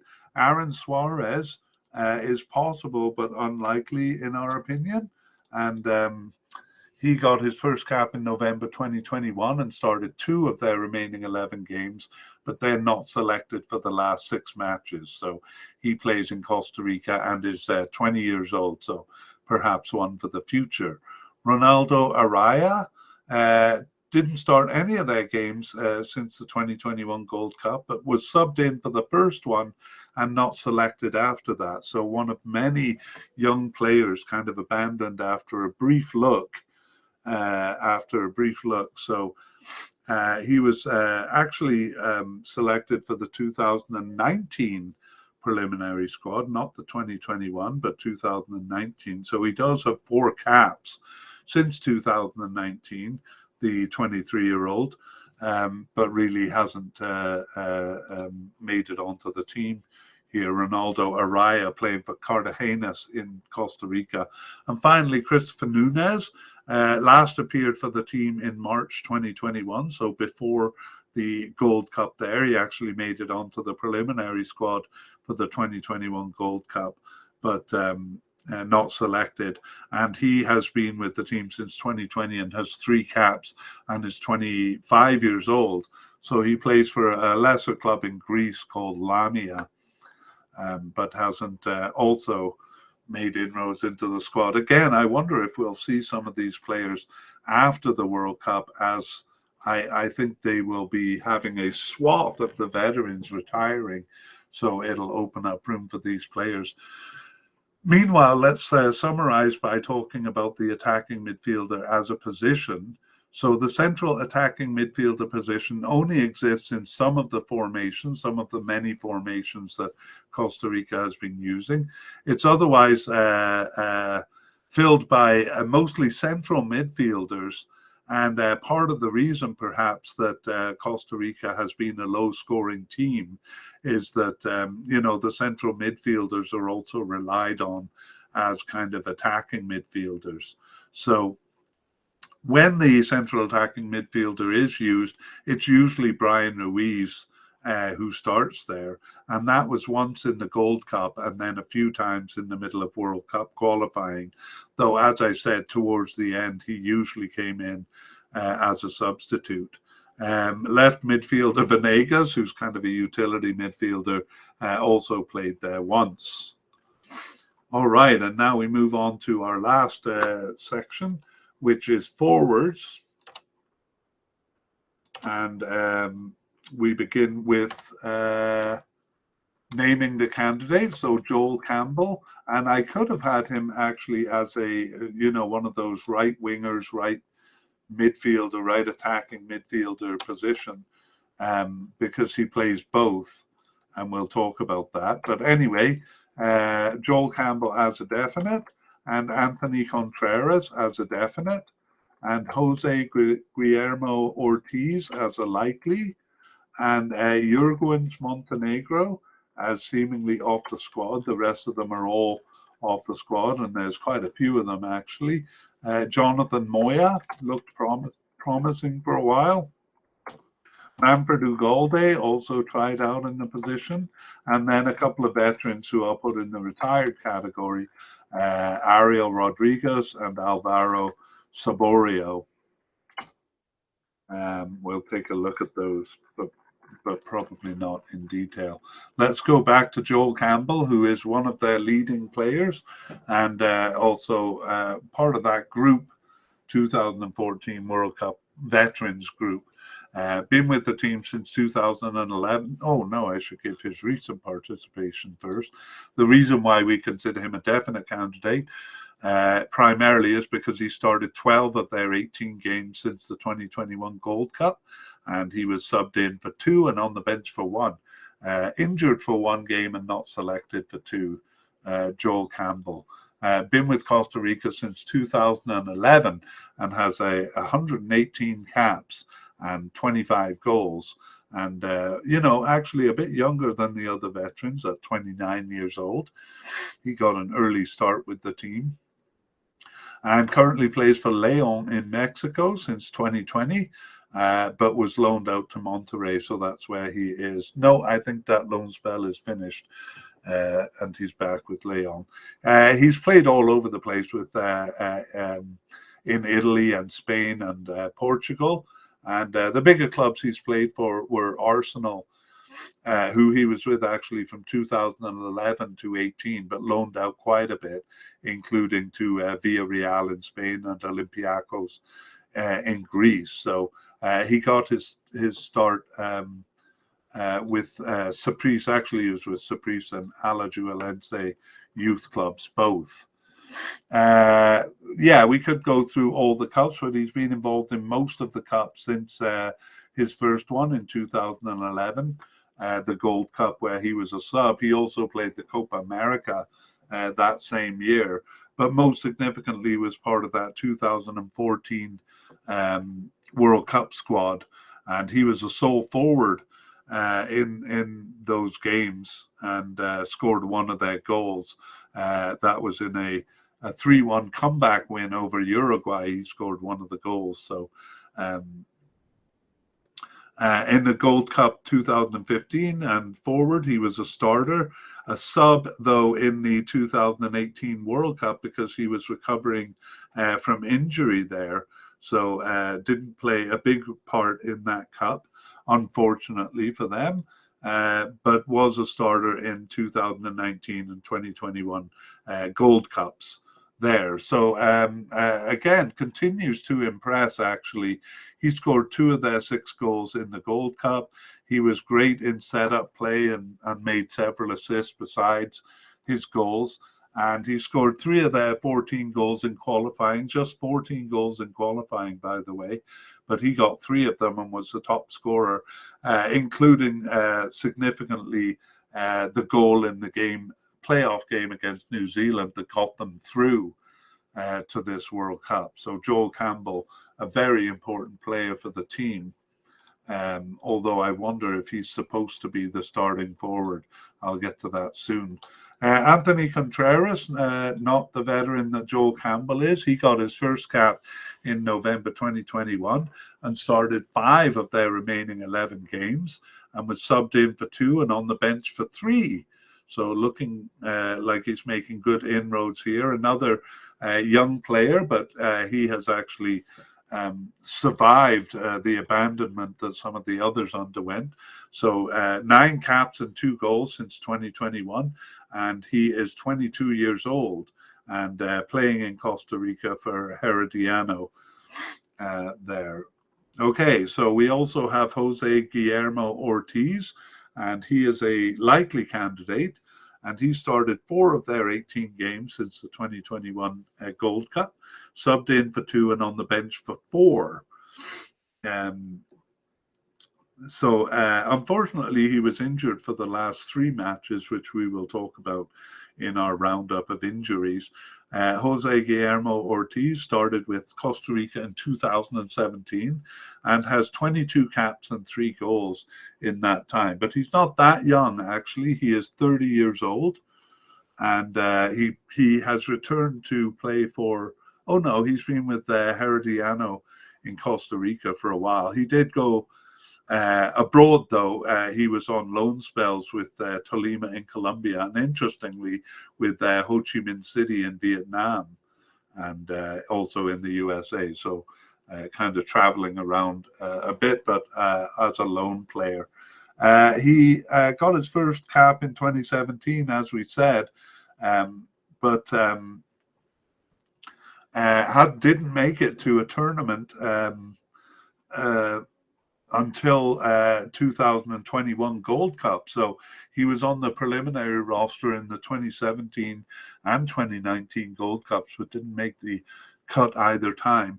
And in the 2021 Gold Cup, he started game 1, but was subbed out and lost his starting position. And we're going to see the same thing happened basically in qualifying, where he didn't score any goals and kind of lost his position. So they tried him out in qualifying too, and he didn't last for too long, mostly because he didn't get any goals. All right, now we have a whole swath of players who are seemingly off the team. So I'll try to go quickly. It was Jurgens Montenegro. He just subbed in for 3 games, and he's 22 years old. Again, one of those players who didn't get much of a chance and was on the preliminary squad for the 2021 World Cup, but didn't make it. So Jurgen Montenegro, we might see him down the road after the veterans retire. Jonathan Moya actually is probably a more important player in that he started 4 of their 18 games since the 2021 Gold Cup and was subbed in for 1, but then he too was abandoned, didn't get selected for the last 9 matches. He's no youngster, though. He's 30 years old and had amassed only 15 caps since 2014, never playing in any tournament there. He plays for Anyang in South Korea. That's a recent move from Costa Rica. Manfred Ugalde returned after a 19-month absence in September 2021 to play the second of their games after the Gold Cup there. But then he was not selected after September 2021. So yet another young player, 20 years old in his case, who got a very brief tryout. Manfred Ugalde plays for Lommel in Belgium, but is currently on loan to a bigger club, Twente in the Netherlands. So again, we might see him in the future. And now players who seem retired, Ariel Rodriguez, never really kind of fully made it onto the squad, if truth be told. He last appeared in the 2021 Gold Cup where he was just a substitute. So he was with the team from 2016 to 2021, but I'm wondering if this is even correct. He only has 3 caps and 2 goals. So that name is familiar to me, but I won't go into more detail because he really hasn't made it onto the squad ever. Alvaro Saborio, though, is not that case. He is one of the veterans, even more so than Brian Ruiz. Since 2002, he's been on Costa Rica with 111 caps and a very respectable 36 goals there. But now he's 40 years old. However, he did appear in 2021, believe it or not. He returned after a more than 2-year absence in October of 2021. Didn't start any, but subbed into a game, but didn't appear after that. But he was kind of a player who looked like he had retired a few times in his career, but then poop, he would pop back into the picture. So all the way from the actually 2004 Olympics, but the 2004 Copa America, he played a role in, and he was involved in the 2006 World Cup. And not though in the 2014 World Cup. Unfortunately, they could have used him because he scored 8 of their 27 goals in qualifying, making him the top scorer for his team. But then he was removed from the preliminary squad due to an injury, a foot fracture suffered in training just 2 weeks before the tournament. So amazing, making it even more amazing how well they did, having lost their top scorer going into that group of death in 2014. He also didn't make the 2018 World Cup. He was kind of off the squad there. Actually, I have him as listed as retired even for the 2017 Gold Cup. But so not a consideration for the 2018 World Cup, but came back to play in the 2019 Gold Cup. Such is the nature of Alvaro Saborio. Even at 40 years old, I wonder if we've seen the last of him. Okay, that is the forwards, and we'll go back to talk about the positions. So, well, the cup is like a microcosm of the World Cup qualifying. So in the 4 games of the cup, 2 forwards were tried out in the first 2 games, and then they kind of gave up on those and put Joel Campbell into the position. Otherwise, Joel Campbell was playing as the kind of right attacking player. And same thing in the World Cup, but over more games. Jonathan Moyer was tried out and looked like he might become the first the centre forward, but he scored no goals and then was abandoned. And Jose Guillermo Ortiz came in during the middle of World Cup qualifying. He lasted a few games but scored no goals, and he too disappeared. And so they ended up going back to Campbell again towards the end of World Cup qualifying. Closer to the end, though, Contreras came in, and lo and behold, he scored 2 goals, 1 in each of the last 2 games. So he looked like the savior for this position, because I suspect they kind of want to use Joel Campbell as a right attacking midfielder. And they just by default have to use him as a forward when they don't have anyone. In that crucial playoff game with New Zealand, it was Contreras and Campbell playing together side by side as a 2-man forward line. And then to confuse the matters in the last game, it was left midfielder Venegas playing as centre forward. So I'm not really sure where that leads us. But that was a pretty experimental game. So I'm guessing Contreras, hoping Contreras will be the centre forward, and Joel Campbell can play more as a right attacking midfielder because he's great at crossing the ball. All right, well, that brings us to the end of the player-by-player review. And wow, with so many veterans and so many players being kind of brought in and out, that's got to be one of the longest I've done. So we move on to a discussion of the squad, and I should actually justify my clothing for this one. I didn't wear a soccer shirt. Instead, I tried to represent the colors of Costa Rica, the blue and the red. And if any Costa Rican is dissatisfied with that, you can easily resolve the problem by just sending me a shirt. I'll put my address on the pic. Okay, I'm not going to put my address on the picture, but you can get hold of me if that's what you want to do.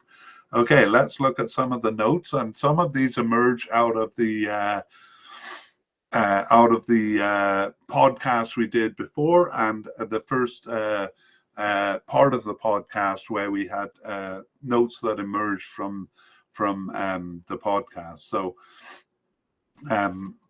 let's go back. Let's actually start though with a different one and a positive note. They had a tremendous end to the qualifying campaign, so it looked like the team was aging, which was one of the considerations we had, which I won't repeat. But in our podcast, we said, wow, it's an aging team. They don't seem to be doing much to rejuvenate the team. So ineffective in bringing youth in. We're a bit worried for Costa Rica, and it looked like we were right, because they were constantly in fifth place during qualification. Didn't look like they were going to make it at all. And then suddenly at the end of qualification, they did great and made it to the cup. They had to do it through a qualifying playoff with New Zealand, but they won that game too. And they did it by kind of going back to their veterans. They have a lot of players above 30 on the squad, and they tended to bring in young players and then abandon them after a short time. Tended to go back to veterans. The only problem is that's a bit of a worry going into the World Cup, because those veterans kind of made it seem like they wouldn't make it through qualifying, and then that's what they have to rely on during the Cup. So that's a pretty old squad going into the Cup. I'm kind of looking forward to the part where we look at age here, because my guess is they'll be a lot older than most teams, but there we have it. That's the story for Costa Rica. Actually, they cleared out a lot of players. Cleared out is not really the word, because what it mostly was kind of seen to bring in a couple of players to try them out, but then didn't really try them out, kind of gave them a substitute appearance, or they appeared on the bench for a couple of games and then they were gone. And this describes a lot of young players that they brought in. So ultimately, they didn't rejuvenate the team much. There are a couple of young players who kind of made it through. But generally, as we saw, they tended to go back to veterans and cleared out a lot of the young players, who I think will probably come back after the World Cup, when some of the veterans will retire and they have to rebuild the team. Another concern is, not a really concern, but something to think about, is the variety of formations that they used. All sorts of formations, usually four at the back and one up top, but sometimes a 4-3-3, sometimes a 5-4-1. In fact, 4-2-3-1 was probably their most commonly used formation.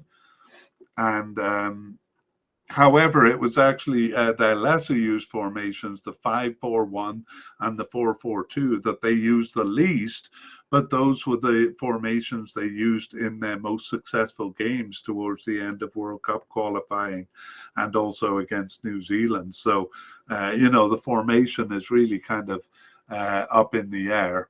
And, for some teams, that variety in formation seems to work, making them unpredictable. But my feeling for Costa Rica is that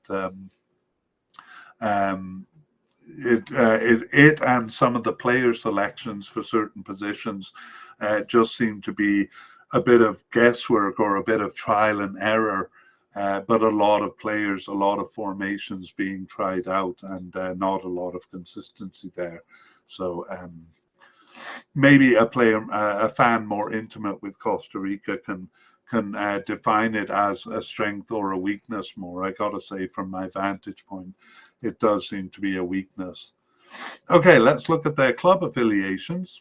By far the biggest name on the squad is Keylor Navas, who plays for Paris Saint-Germain, and he was with Real Madrid before that. Beyond that, we don't have a lot. We have Joel Campbell playing for Lyon in Mexico, and Jewison Bennett plays for Sunderland in England. A couple of players playing in the USA for FC Cincinnati and Real Salt Lake. And then one in Saudi Arabia. And I would say a little more than half of them play for the clubs in Costa Rica. Usually the biggest clubs like Saprissa, Alajuelense, and Municipal Grecia. So, yeah, compared to some of the teams coming into the Cup, not a lot of pedigree on the squad, with most of the players playing locally.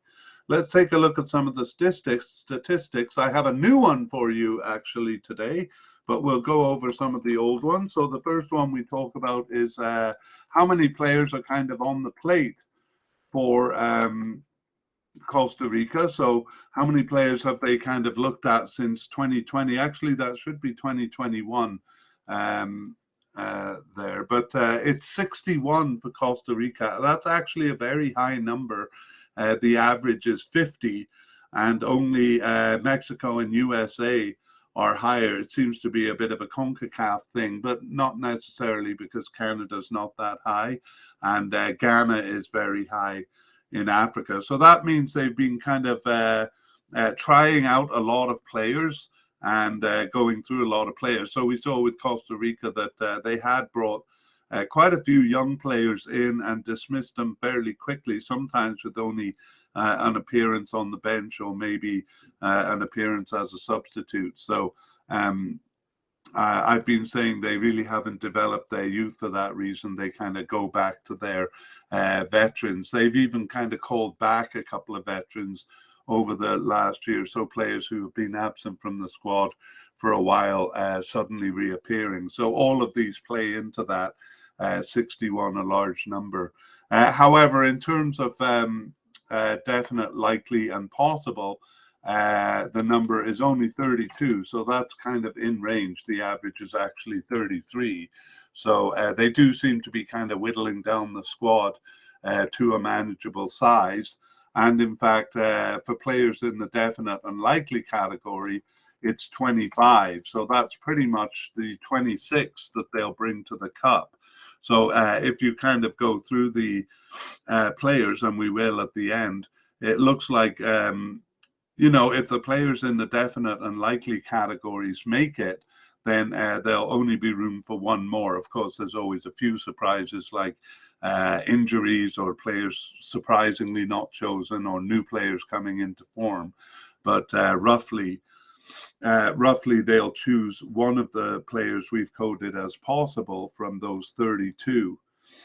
And so they'll be choosing from those 7 players, but really only have room for one there. I've talked about their age quite a bit in the podcast, so here we go. Here's the stat.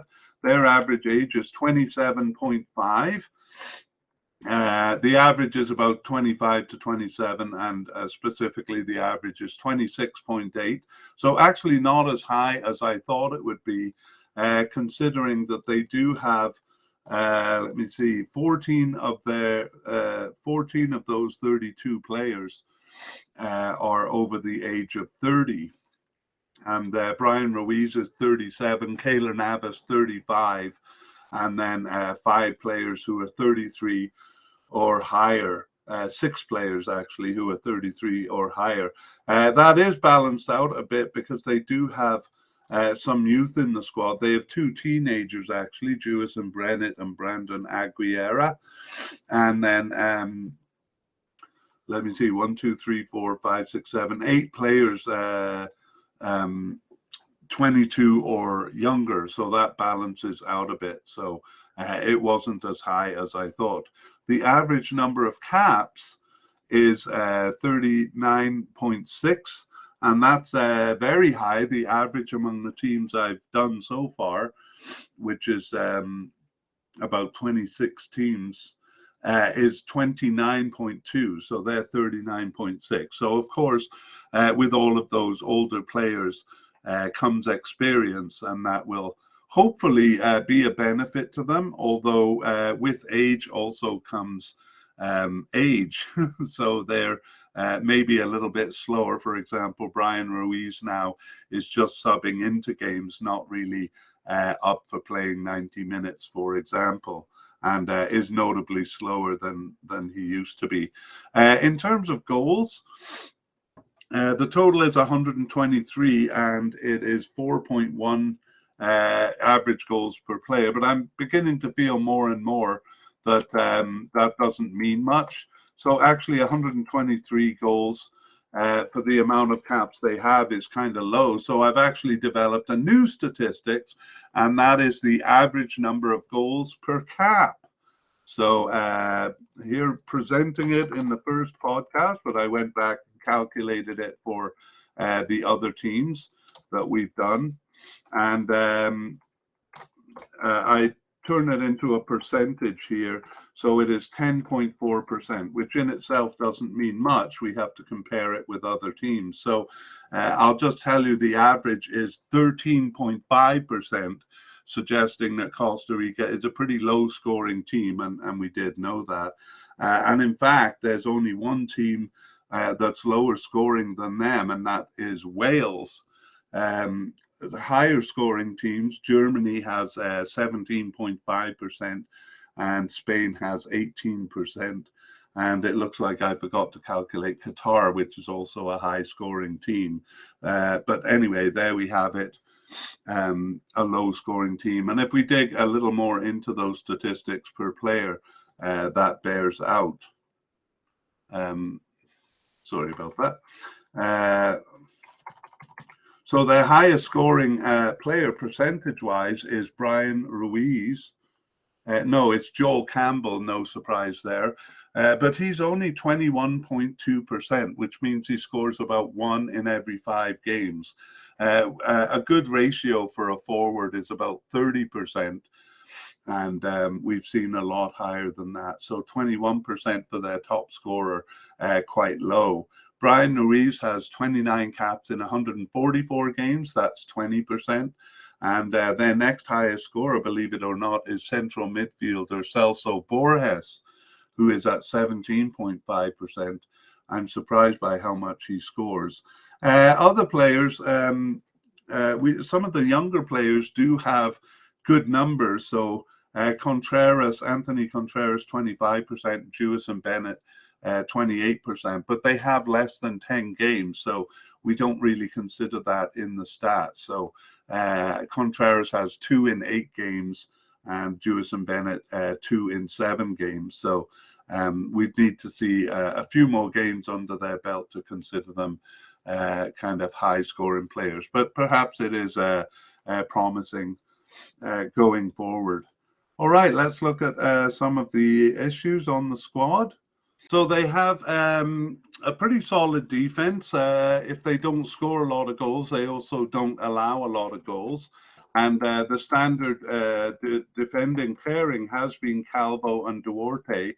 But we did see that they brought in some new players towards the end, actually defensive midfielders, and then suddenly switched back to the veterans at the end. As they often did, go back to their veterans, especially for that game against New Zealand. So they seem fated to do so in this cup, although they do have plenty of backups in central defense, but we expect Calvo and Duarte to be the starting pair of central defenders.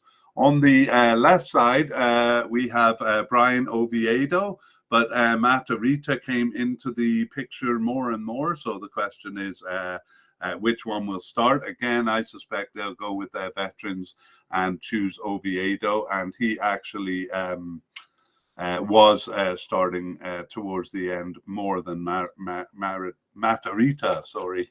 On the right side at the back, is it Keisha Fuller or Martinez? Ricardo Blanco was making a bid, but seems to be out of the picture now. And young Martinez seemed to be making a bid too. But in the end, they went with Fuller, again, going back to their veterans. However, we did see in that New Zealand game that at halftime, they subbed Martinez in for Fuller, suggesting that they weren't satisfied with Fuller. So it'll be interesting to see what they do in the upcoming friendlies and in the Cup itself. In the midfield, a bit of an issue is they rely on central midfielders for attack. So the attacking midfielder role is often not there. So they have central midfielders kind of playing defensively and offensively. I put down basically their low scoring and defensive style to that issue. They also have a high turnover, especially in the offense and on the wings. So in all positions, really, but more in the attacking roles. And the left attack is a bit of a mess right now. That's the kind of left wing, left attacking midfielder, or in a 4-4-3, the left forward. They have had a lot of players coming in and out, but we did see towards the end that perhaps Jewison Benison is nailing down a spot, but he hasn't been in the position long enough to know. And in the attack, basically, is Joel Campbell going to be used as the right attacking midfielder that I think they want to use him as, or for lack of a goal scoring centre forward, will they have to once again fall back to putting him in as the centre forward? So perhaps Contreras may be a solution to this, because he was the one forward they tried out who did score goals. So they'll be hoping that they can use Contreras as the centre forward and Campbell as the right forward. But again, Contreras wasn't really in the position long enough to prove himself. And that kind of goes along with the players they have tried out, Jonathan Moya and Juan Pablo Ortiz, not really working, because they put them as centre forward for a few games, but nothing came of it. They didn't score goals. However, as I said, Contreras did, so hopefully he'll be the solution for them. Okay, we have some new players for the squad, and perhaps I haven't been crediting them enough for bringing in youth. But they do seem to kind of fall back to the veterans, and I think they'll do that in the Cup. Nevertheless, we do have three new players who we consider definite to make the squad, three who we consider likely, and then three who are just at the possible level. So the defensive midfielders, Daniel Chacon and Orlando Gallo, both we consider to be definite to make the squad, and adding a bit of youth to the squad. And in the forward line, I just mentioned him, Anthony Contreras. So that is a good step in the right direction, because I think a lot of their veterans will be retiring after the World Cup. Possible candidates, we have Carlos Martinez. So we talked about him in the right back position, possibly replacing Keisha Fuller, or Keisha Fuller could move elsewhere on the field, actually, because he does move around. On the left wing, or left attacking midfield, Jewison Bennett. He's very young now, just 18 years old, and hasn't really been in the position long enough to nail it down, but some new blood on the squad nevertheless. And Brandon Aguilera actually hasn't started that many games. Well, he started 6 games, sometimes as a central midfielder. And sorry, I'm mistaken. Yeah, I thought he had fewer games, just 3 starts, but he's been on the bench a lot. And that's generally true of the possible candidates too. Ian Lawrence is a left back, but I think he has just 1 start in recent games. And Douglas Lopez, a defensive midfielder, hasn't actually earned a start, but has been on the bench in the last few games there. And finally, Rowan Wilson. It's possible that these players won't make it to the squad, though. They'll be close to the cut. Rowan Wilson himself just came in June 2022 and didn't start either of the games, but he was subbed in for one and on the bench for one, but not necessarily a player who looks like they're going to make it to the final squad. We do have a few players who are not young, but they are new to the squad in the sense that they haven't reached a tournament so far. So we have goalkeeper Aaron Cruz as a likely candidate. He's 31 years old, but this would be his first tournament if he makes it.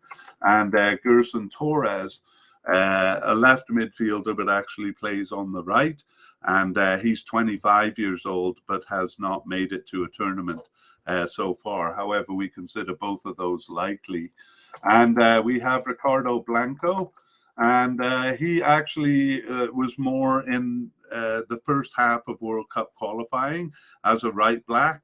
He looked like he was going to take over Fuller's position for a little while, but then he disappeared from the squad. So he's never been in a tournament and is new in the sense that he hasn't been in a tournament, but actually is 33 years old. So finally, Houston Salas. Got a couple of starts, and he's 26 years old. Again, hasn't been in a tournament. He got his first cap in 2021. But I wouldn't say these would be players who are going to rejuvenate the squad. But the 9 new players we talked about, we could see coming more into the squad, if not during the World Cup, then after.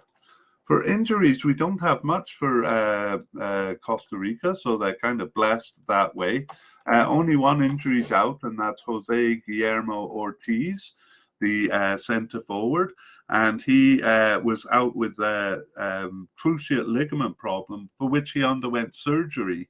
So he's been out since April 2022. I think he did the surgery over the summer, and he's expected back in late October. So we'll check on him in the update podcast, but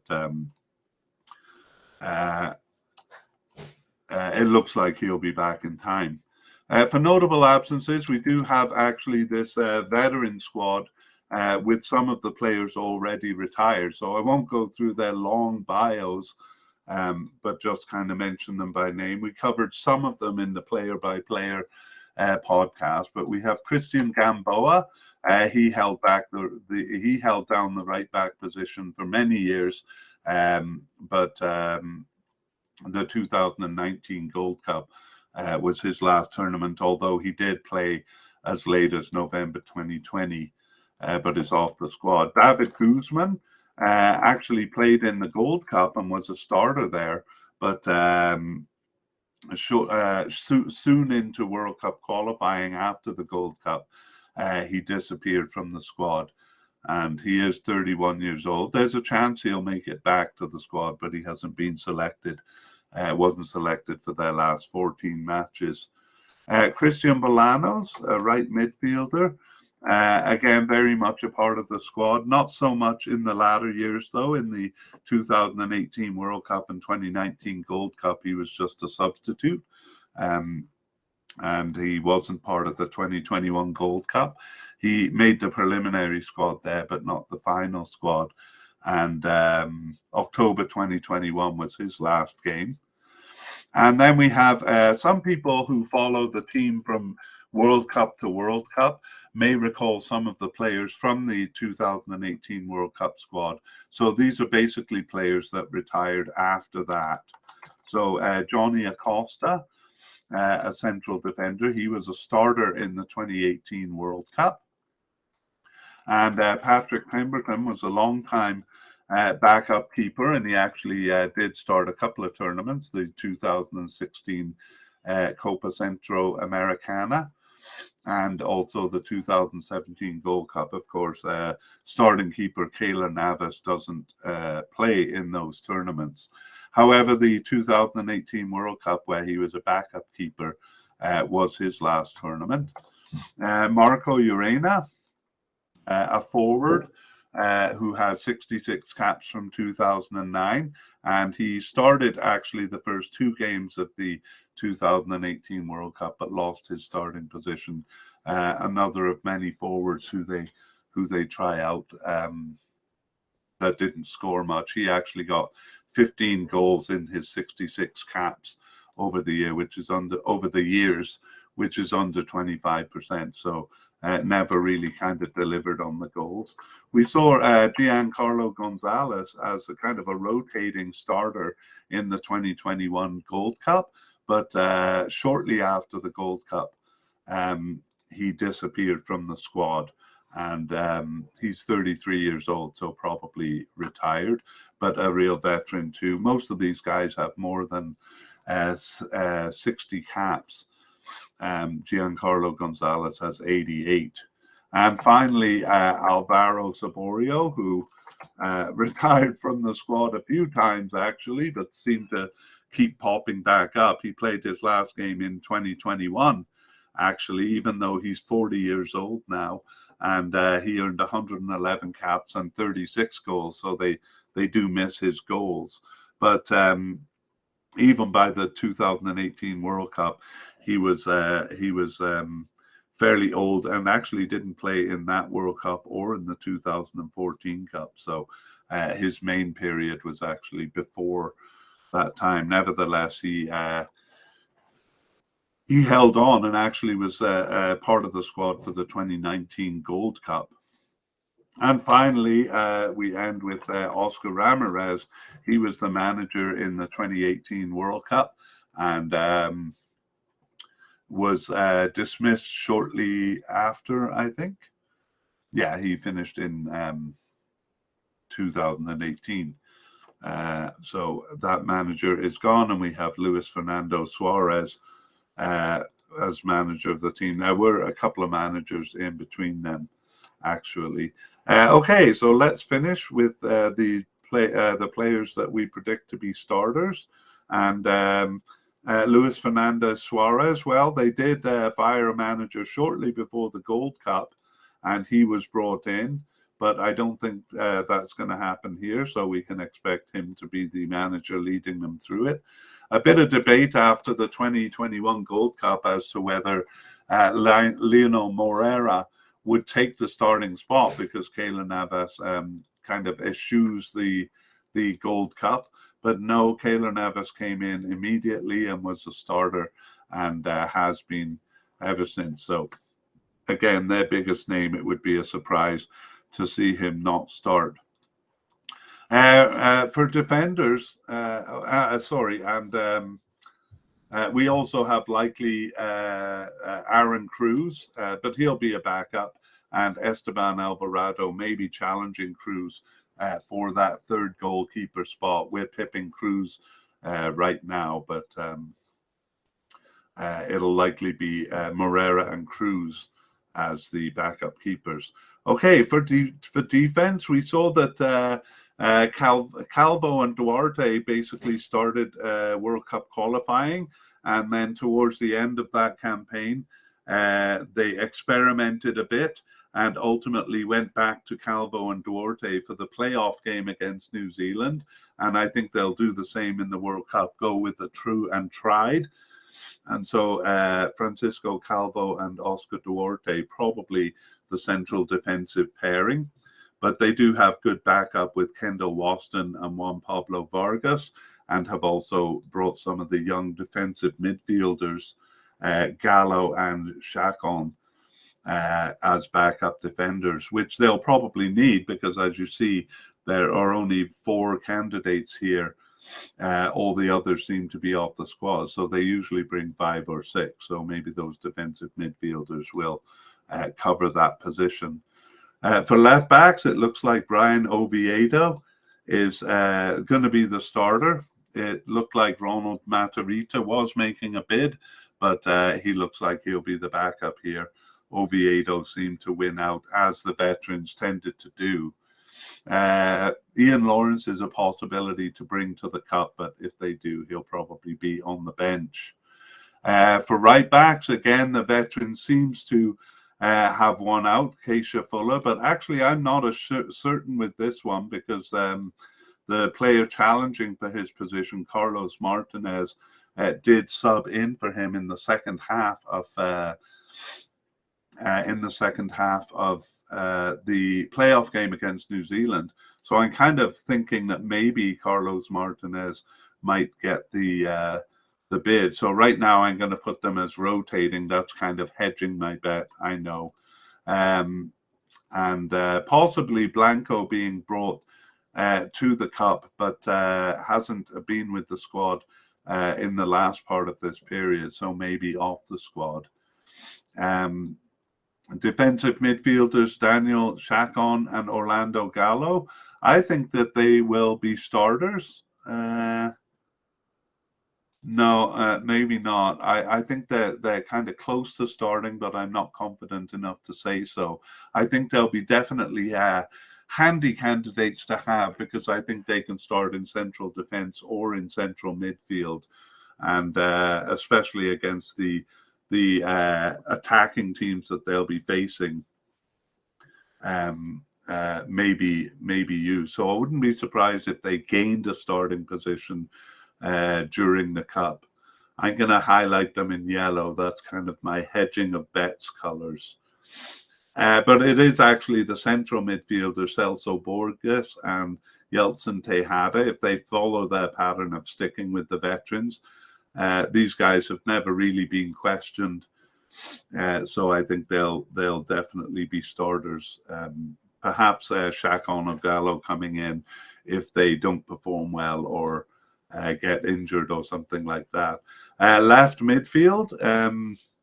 Well, Johan Venegas is coded as a left midfielder, but he kind of plays all over the place. So I think they will find a place for him regardless of the formation that they use.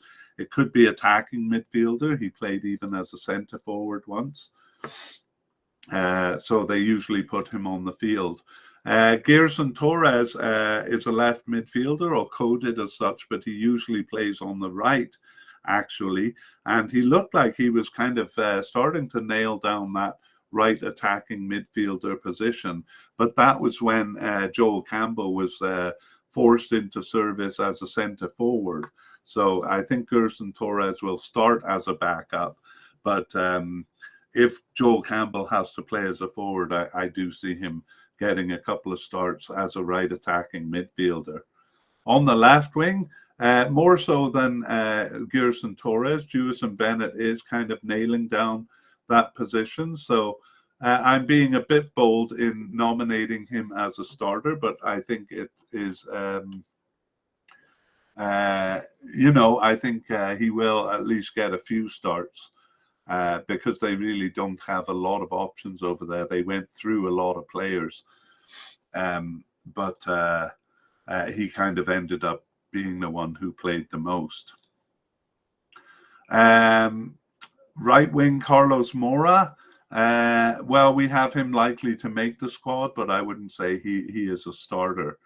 Attacking midfielders, we have Brian Ruiz as definitely making the squad, but less and less has he been starting, sometimes as a central attacking midfielder. But I think they're going to use him as a substitute because at the age he's at, 37 years old? I don't think he will play full games there. So maybe in a couple of situations he could be a starter, but more likely as a substitute. Brandon Aguilera will probably be on the bench, may get a couple of starts. He's likely to make the final squad, but I wouldn't say likely to be a starter. Joel Campbell, definitely a starter. He's listed as a forward, but I think they would prefer him as a right attacking midfielder, sending in crosses and stuff. And I think they're going to start with Anthony Contreras as the forward, and hopefully he will get goals for them. If not, they may again press Joel Campbell into service as the starting forward. Likely candidate Jose Guillermo Ortiz. should be recovered from his injury and should be with the squad, especially given how few forwards they actually have here. But he kind of had his chance as the starting forward and didn't produce. So I think he will be coming in as a substitute.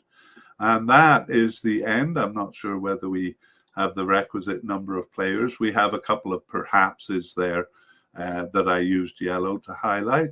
But that's it, the run through the players and the starters.